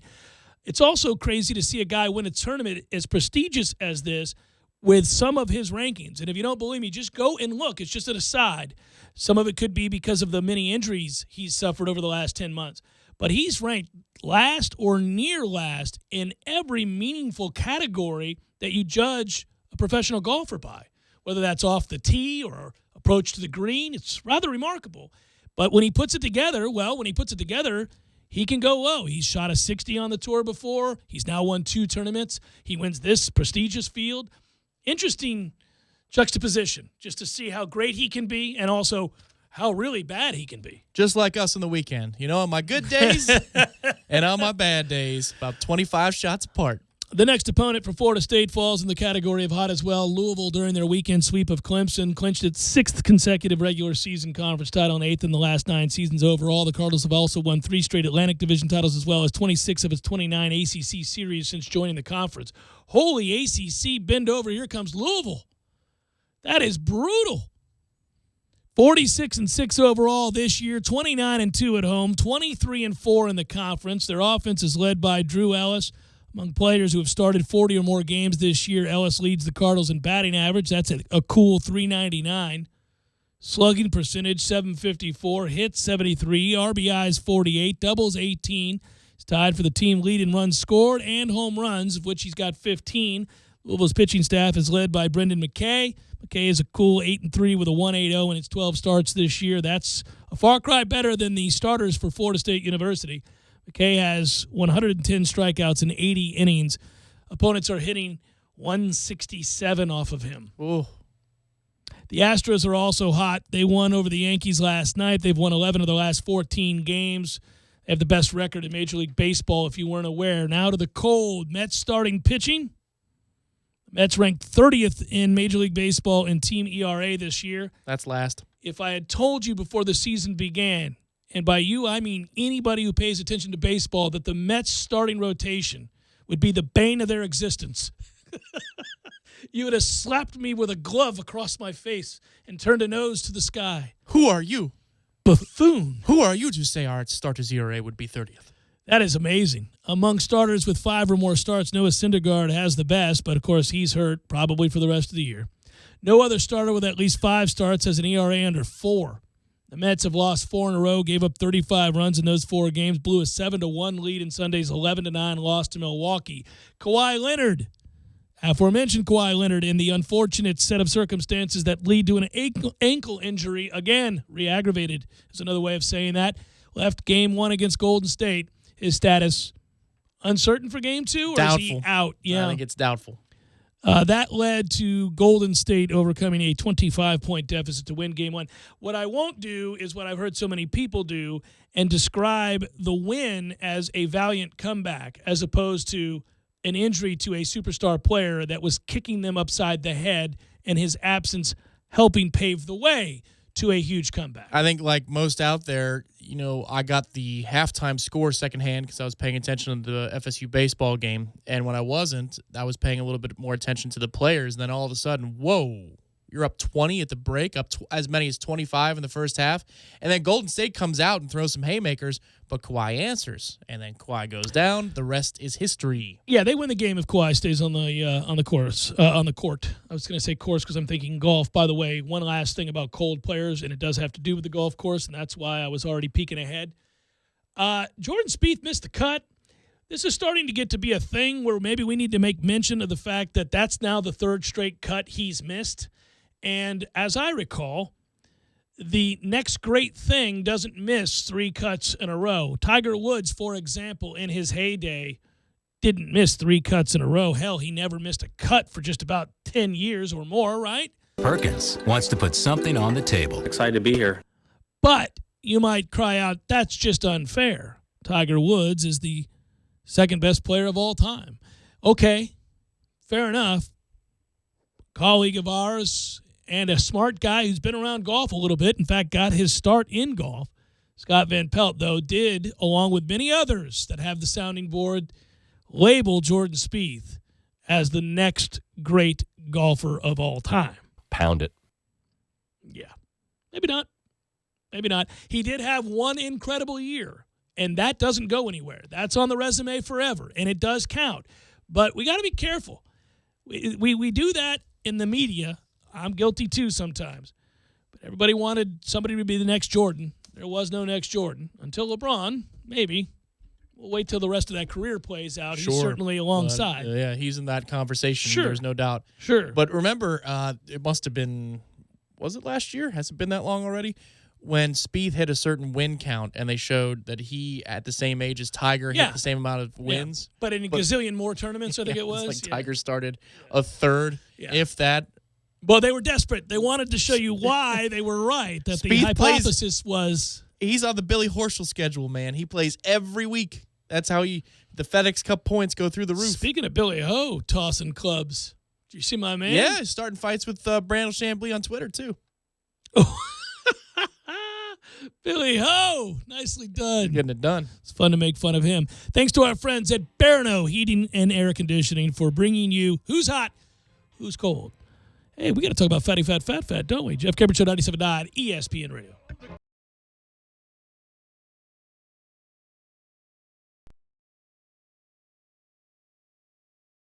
When you're in need of auto repairs, look no further than Nice Tire and Auto Service. Nice has been in business for 16 years with long-term, knowledgeable sales associates. They have the latest wheel balancing machine in the industry. And for passenger vehicles, they service AC, brakes, suspension, tune-ups, and much more. Never sit through a long wait. Nice Tire and Auto has 10 service bays to get you back on the road quickly. If you have tire problems, check out their large inventory with various Goodyear and Michelin tires. Nice Tire and Auto Service, 4792 Bluntstown Highway, 574-4100.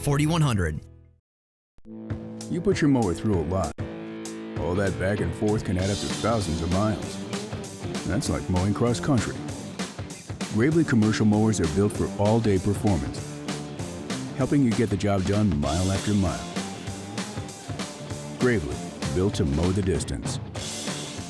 Get your Gravely motor only at TNT Supercenter, your one-stop shop for work or play. 14585 Highway 19 South, Thomasville, Georgia. TNTSupercenter.com. I'm talking tough, like a state of mind. Tough, like a soldier on the front line. Tough when it gets rough, like my Ford truck. Always enough. I'm talking tough. Franklin Spring Creek Ford, the place to find your next truck in southern Georgia.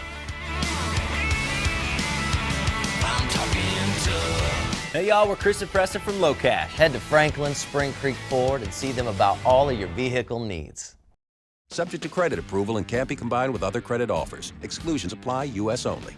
The City of Tallahassee Utilities reminds you that it'll be summertime before you know it, and summer's when we all benefit from positive environmental practices, like saving energy, water, and money. Because after all, it's all connected. When your home is energy efficient, you save money on your utility bill, but you also help the environment, because using less energy saves precious natural resources. Here are a few simple tips. Easy things you can do to use less energy. In the summertime, set your AC thermostat to 78 degrees, and even a little higher when you're away from home. You'll be amazed at the money you'll save. Close shades, drapes, and blinds during the day. It keeps the house a lot cooler. Choose the proper AC fan setting. Put it on auto, not on. Auto saves energy, on runs continuously, and that runs into money. And while you're at it, schedule a free energy audit with the City of Tallahassee Utilities to identify low-cost and no-cost ways to make your home more energy efficient. You'll save energy, water, and money, and you'll help the environment too, because after all, it's all connected. A message from the #1 public utility in America. Learn more at talgov.com/YOU.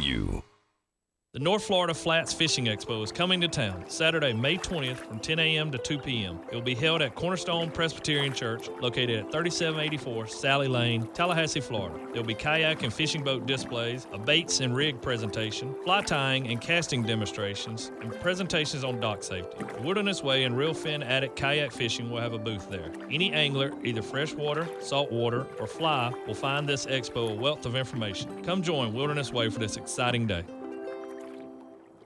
This Day in Sports, brought to you by Superlube. Superlube, 19 Tallahassee area locations. Quick, convenient, no appointment necessary. This day in sports history. May 15th, 1941. The Chicago White Sox went to Yankee Stadium and destroyed the Bombers 13-1. Usually there aren't too many bright spots in a game like this, but Joe DiMaggio's base hit off of Eddie Smith was significant. The single would serve as the first step in DiMaggio's record-setting 56-game hitting streak.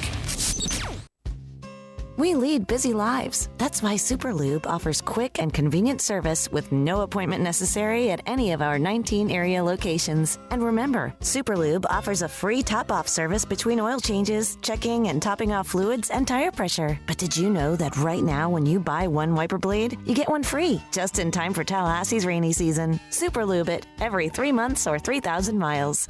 How I love to Superlube my car, yes sir. Tallahassee Sports Center. I'm Tom Lang. In what could have been the final weekend series of the year for Florida State baseball, the Noles came up just short. Florida State loses 10-9 on Sunday afternoon at Dick Howser Stadium to drop the series 2-1 to the Wake Forest Demon Deacons. The biggest bright spot for Florida State was Tyler Holton's complete game shutout in a 4-0 Saturday win. Next up, a Thursday through Saturday series with ACC juggernaut Louisville before the ACC baseball tournament also in Louisville, Kentucky. The NBA Conference Finals are already underway in the West, but after Golden State rallied from 25 down to win Game 1, matters are looking bleak for San Antonio. The Warriors' run was largely aided by a re-injury of Kawhi Leonard's hurt ankle, and Kawhi is unlikely to play in Game 2 of the West Finals tomorrow night. The Eastern Conference Finals will be set after tonight's Game 7 between Boston and Washington. Coverage of that game begins right here on 97.9 ESPN Radio at 7 p.m.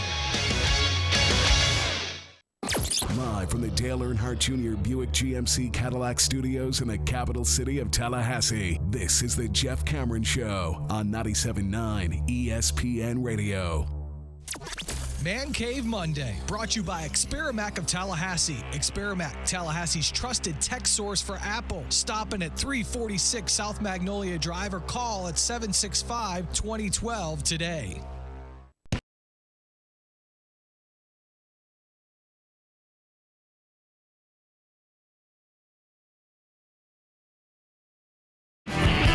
I need or want Eddie Lacy's agent, where you earn tons of money by being less of a fat ass. Keeping it between the lines. Just a little bit. You earn, in this case, $55,000. Good Lord. Running back Eddie Lacy, who nearly ate his way out of the league, weighed in at a cool 253 pounds this afternoon, earning a $55,000 bonus from the Seattle Seahawks for being under 255 pounds. That's cutting it awfully close, Eddie. Your love of food knows very few bounds. I mean, if I had 55 grand on the line and I needed to weigh less than 255, and I was hovering around 253, 254, depending on the moment, the minute that the weigh-in happens, I'd say I better lose an extra 2. Let's get it around 250 so there's no discrepancy here. I don't lean the wrong way. A gust of wind doesn't hit me or something odd. Let's just make sure that there's no way I can fail this test because, after all, it's 55 grand. Let's adjust the dollars real quick, though. So if it was $500 or $550. No, I wouldn't worry. I'd be 253, 254 right there, yeah. So you take the Eddie Lacy approach. He's almost out of the league, my man. So I don't know. No, at that point, it signifies a bigger problem. Here's the deal. His contract with the Seahawks contains 7 weight bonuses. He's got to do this 7 times. They're so fearful this fat ass can't stay away from a cheeseburger long enough to make weight just to play the season. So they have 7 check-ins. But the beauty of the deal that the agent worked out, and this is quite the agent, Sports Trust Advisors, this guy worked out a deal that the 7 weight bonuses are worth up to $385,000. Come on, my man. Eat a carrot. It's just not that hard. I mean, it's especially not hard if there's $385,000 at stake. Per a league source, the next weigh-in isn't going to take place until June 12th, the day after my birthday. That fat ass has to keep it together. Way to work that in there. Always programming the people with your birthday. Yeah, I got you. You just never know. The fine folks listening. Oh, my God. Do not send anything to the station. Do not encourage this behavior. I didn't say anything. Do not. I didn't say anything. That is the day after my birthday. June the 12th is the day after my birthday. You never know the fine people who listen to this program. You don't know. You just don't know. God, the kindness in the hearts of the listeners have been duly noted over the years. The benevolence that I have noted for charity. I'm not asking for anything. You're mistaking this. Do not positively reinforce this behavior. No. Listen, you can't tell people what they can and cannot do, Tom Lang. If they happen to be aware of the birthday. Has the whole world gone crazy? Am I the only one around here who gives a about the rules? So Lacy has to be at 250 pounds or less on August the 1st. So, look, man, if my man is 250, now June 12th requires him to be at 250 pounds or less, all right? So he has to maintain that, basically. So they're easing him into this weight. He was 253 today. He's got to lose 3 pounds in basically a month, which might be hard if you're a raging fat ass who nearly ate himself out of the league. Well, 5 more if you want to be, the real safe. Yeah, the Eddie Lacy kind of safe, which is 2 pounds to the clear. He'll be weighed once a month from September through December and has to weigh 245 pounds or less to earn bonuses. Pete Carroll said on ESPN Radio in Seattle, he looks awesome. He's looking great. He went on to say, he's huge. He's going to keep playing huge. He did a fantastic job. He's done everything we've asked him to do. He's going to do great. His attitude has been great. He's worked with the support system that we put in place, and he's been highly successful. Well, is that where we're at? We just laud jokers for not just being rotund. where you adhere to the contract. Do you think he drank a bunch of prune juice last night? Maybe popped a diuretic or two? I would. I'd do whatever you had to do to get down under 255 to get the. I mean, that's. Think you went to a sauna this morning? In 2013, coming out of Alabama, it's been that short amount of time. He weighed 231. He was 270 pounds when he was a free agent this offseason. Man. Well, then this is a 17-pound weight loss success story. The Seahawks and Eddie Lacy agreed to a one-year contract that includes $2,865. Oh, excuse me. I read that wrong. $2,865,000 guaranteed. Yes, I was going to say that's $2,000. I'm not losing any weight. Y'all don't trust me, do you? $2,000 guaranteed. $2,000 guaranteed. He can earn a lot more money than that if he's able to keep it in the road and not just go crazy on a piece of cake or whatever it is that he goes crazy on. Everybody's got a thing. And I mean, like, I could be at my goal weight if I'd stop drinking craft beer. If I just drank regular beer. Yeah, craft beer is beer kills me. It's also just delicious. It is. It's incredible. At times. It's just beautiful. But the problem is I tend to lean towards craft beer as opposed to just, say, regular old beer. I think Eddie got in the room with the scale and said, hey, hang on. I got to go to the bathroom real quick. Let me just see. Every ounce counts, guys, right? Right? I'll be right back. 758 yards is what he rushed for in 2015. It was at that time that Mike McCarthy, the head coach of Green Bay, said, yo, fatty, fat, your weight's killing you. We need you to do better. He worked out with Tony Horton. You know who Tony Horton is? Yeah, that's P90X. That is P90X. Yeah. He was effective in 5 games, looked good, then he put all the weight back on. Had an ankle injury, couldn't help himself, got a little loose. Should have worked with Billy Blanks. Got a little loose. No, he was fine. Then the ankle injury happened, and he was like, screw it. Maybe Tony Little will help him. Is that guy still around? I think he probably is. He's not dead. That would have been news. No, he's not dead. That would have been news for sure. He's not dead. You're talking about ponytailed? Yeah. With the biker tank shorts top, and the tank top tucked into the biker shorts, Ooh, which there is he is. actually criminal. What do you think his height is? 5'7". 5'6". Good guess. Yeah, he never struck me as a very tall man. Didn't he suffer from a biking accident that hurt his back? Isn't that part of the lore? Isn't that part of the story that he then blew up and was like over 400 pounds despite being short, and then figured I'm going to die, got to get it together, and then he was stocky even in his workout days. Right. Yes, fatal. Not fatal. Well, it's fatal for somebody else, I guess. Yes. Overcoming adversity after fatal accident. Oh, somebody. So he killed somebody. I'm just kidding. That's a terrible way to describe it. All right. So the point would be, how old do you think Tony Little is? Last thing. 56. 60. Not bad, though. You're in I the did ballpark. pretty good. For Tony Little, I mean, I'm not watching him like a hawk. You can do it! I'm not watching him like a hawk, so that's not so bad. I just want an agent that can get me a deal for something as simple as not being incapable, right? Incapable of controlling impulses to just the simplest of forms. I mean, if I weigh 257 and you tell me I'm going to make $55,000 if I lose 7 pounds, I mean, they're talking about, magnificent job. What? That's the easiest money anybody's ever made. Has the whole world gone crazy? You wonder if you'd be obsessed. Like, would you try to lose a bunch at one time, get down to 230, and then just really enjoy your final month before the season starts, knowing that you're not going to gain 25 pounds before the beginning of the season? You could do that, or I'd go all in right now. Right here, right now, I'm going to war. I can tell you, though, if I felt like I was corrected, if I'm being stubborn, and let's say it's a high school work assignment, for example, just throwing that out there, and they said you have to do this much by this date, and by the end you have to complete this much, but there are checkpoints along the way, I would do the minimum amount I could to clear each checkpoint. See, not if that kind of money was at stake. You're talking about it from a rebellious standpoint. Why would you rebel against the idea of making an extra $300,000 just for not being gluttonous? Does this, if he failed this one, does he lose the other 6 opportunities? I would think that we're done dealing here, right? If you can't make the very first one, I mean,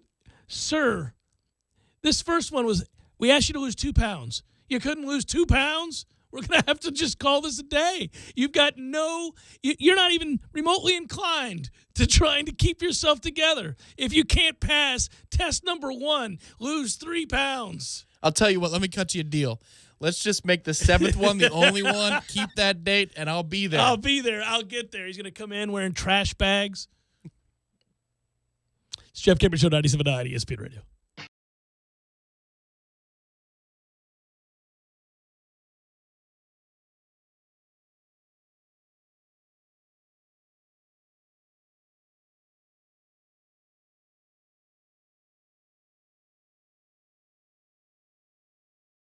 When you're in need of auto repairs, look no further than Nice Tire and Auto Service. Nice has been in business for 16 years with long-term, knowledgeable sales associates. They have the latest wheel balancing machine in the industry. And for passenger vehicles, they service AC, brakes, suspension, tune-ups, and much more. Never sit through a long wait. Nice Tire and Auto has 10 service bays to get you back on the road quickly. If you have tire problems, check out their large inventory with various Goodyear and Michelin tires. Nice Tire and Auto Service, 4792 Bluntstown Highway, 574-4100. You put your mower through a lot. All that back and forth can add up to thousands of miles. That's like mowing cross country. Gravely commercial mowers are built for all-day performance, helping you get the job done mile after mile. Gravely, built to mow the distance. Get your Gravely motor only at TNT Supercenter, your one-stop shop for work or play. 14585 Highway 19 South, Thomasville, Georgia. TNTSupercenter.com. I'm talking tough, like a state of mind. Tough, like a soldier on the front line. Tough when it gets rough, like my Ford truck, always enough. I'm talking tough. Franklin Spring Creek Ford, the place to find your next truck in southern Georgia. I'm talking tough. Hey y'all, we're Chris and Preston from Low Cash. Head to Franklin Spring Creek Ford and see them about all of your vehicle needs. Magnificent championship golf course. Don't wait. Contact Lori Wilkie today to make your reservation for either Monday, May 15th or Sunday, May 21st. That's L. Wilkie at KillarnCountryClub.com. His three-pointer, bang! Tie game! The playoffs are here. The Corner Pocket is your home all spring long for all the heart-pounding moments in the Stanley Cup and NBA playoffs. Oh, what a shot with 0.6 of a second remaining! The Corner Pocket on Appalachia Parkway next to Earth Fair is your headquarters for FSU and Major League Baseball. Trivia Tuesdays, Beer Bingo Thursdays, and of course, all the moments you'll never forget. For the championship! The Corner Pocket Bar and Grill, 2475 Appalachia Parkway. Tallahassee loves the Corner Pocket. This is the Jeff Cameron Show on 97.9 ESPN Radio.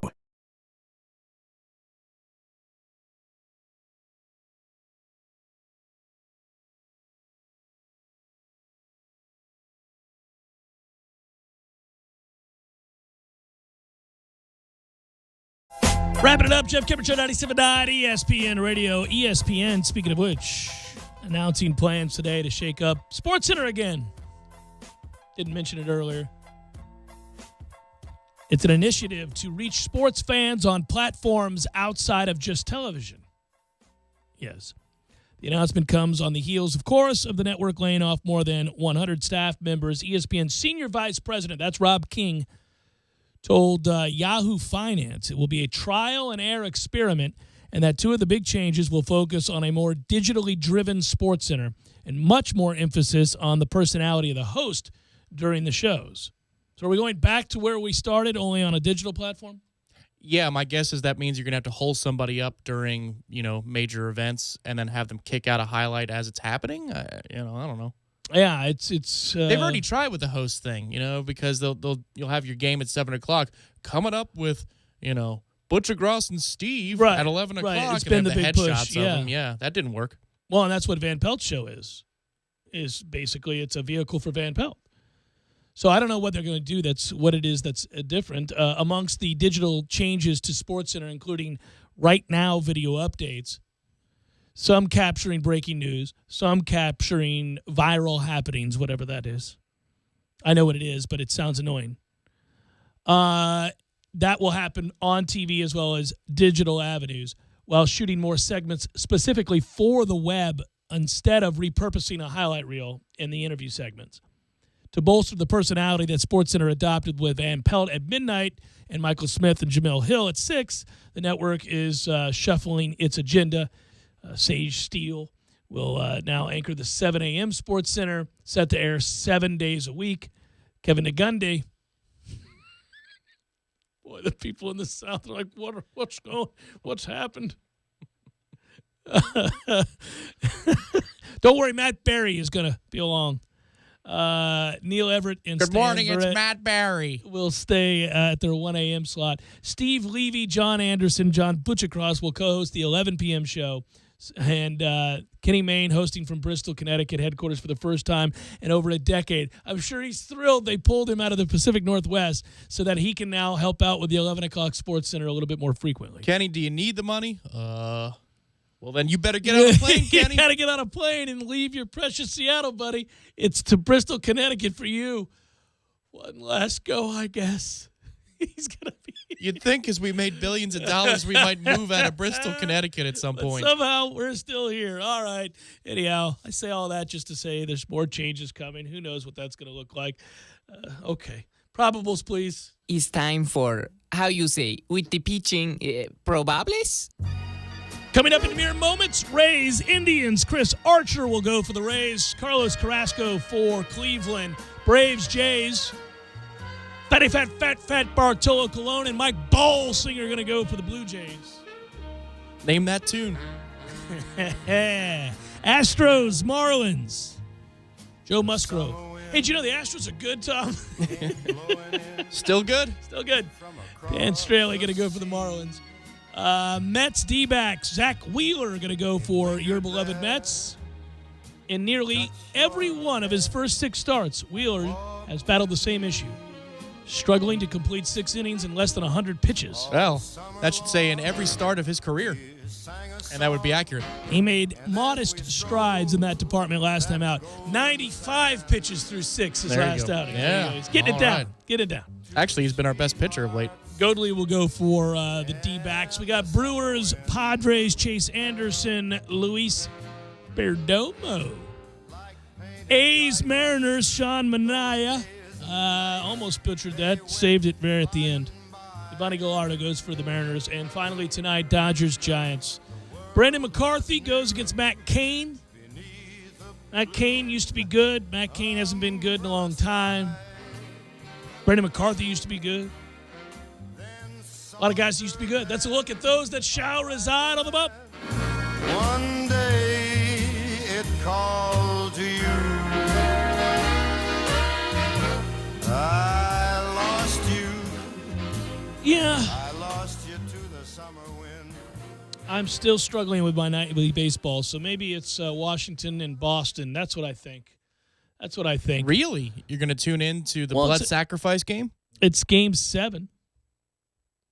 I'll watch Game 7.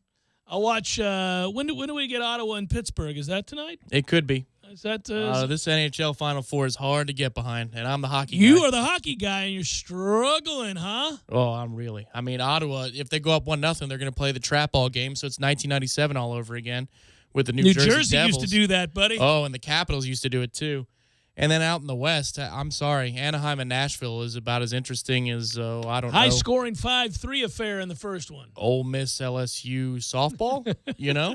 I put those two right next to each other. So you, the hockey guy, can't get behind any of these teams? I'm going to try. Can't embrace anybody, huh? No, really. I mean, I was hoping Edmonton would pull it out against Anaheim just for entertainment value because they're fun to watch. They're fun to watch. And they have a freak rookie use. And, you know, how the Rangers blew that series against Ottawa is just atrocious. Ottawa's a good story, but I was going to say, though, can you blow a series if you lose it 4-2? You can, because if in the first 4 games you're only trailing for 3 minutes and it's 2-2 after those 4 games, that's pretty rough. And then in Game 5, you give up a tying goal with 1.5 minutes to go. Jeez. They just that's a hell of a thing. But what if Ottawa earned that Game 6 now? I was going to say, Ottawa, you've got a 2-goal lead with 3 minutes to play in Game 2. But Ottawa just beat Pittsburgh 2-1. Yep. And grant you, it was an overtime, but it's a win. If they keep getting wins like this, at some point we got to say Ottawa's doing it. I think you got to give some love to Ottawa. Sure, it's the same song and dance as the 11 Lightning because same coach, same system. You're outgunned, but you're finding a way. Finding ways to stay around. It's fun if that's your team. Well, it's just not fun to watch. That's all I'm getting at. No, it's not fun to watch. You're right. It's not fun to watch. But Game 7 will be fun. I like watching John Wall. I like watching Isaiah Thomas. You see Stephen A. getting his butt slapped in the tunnel?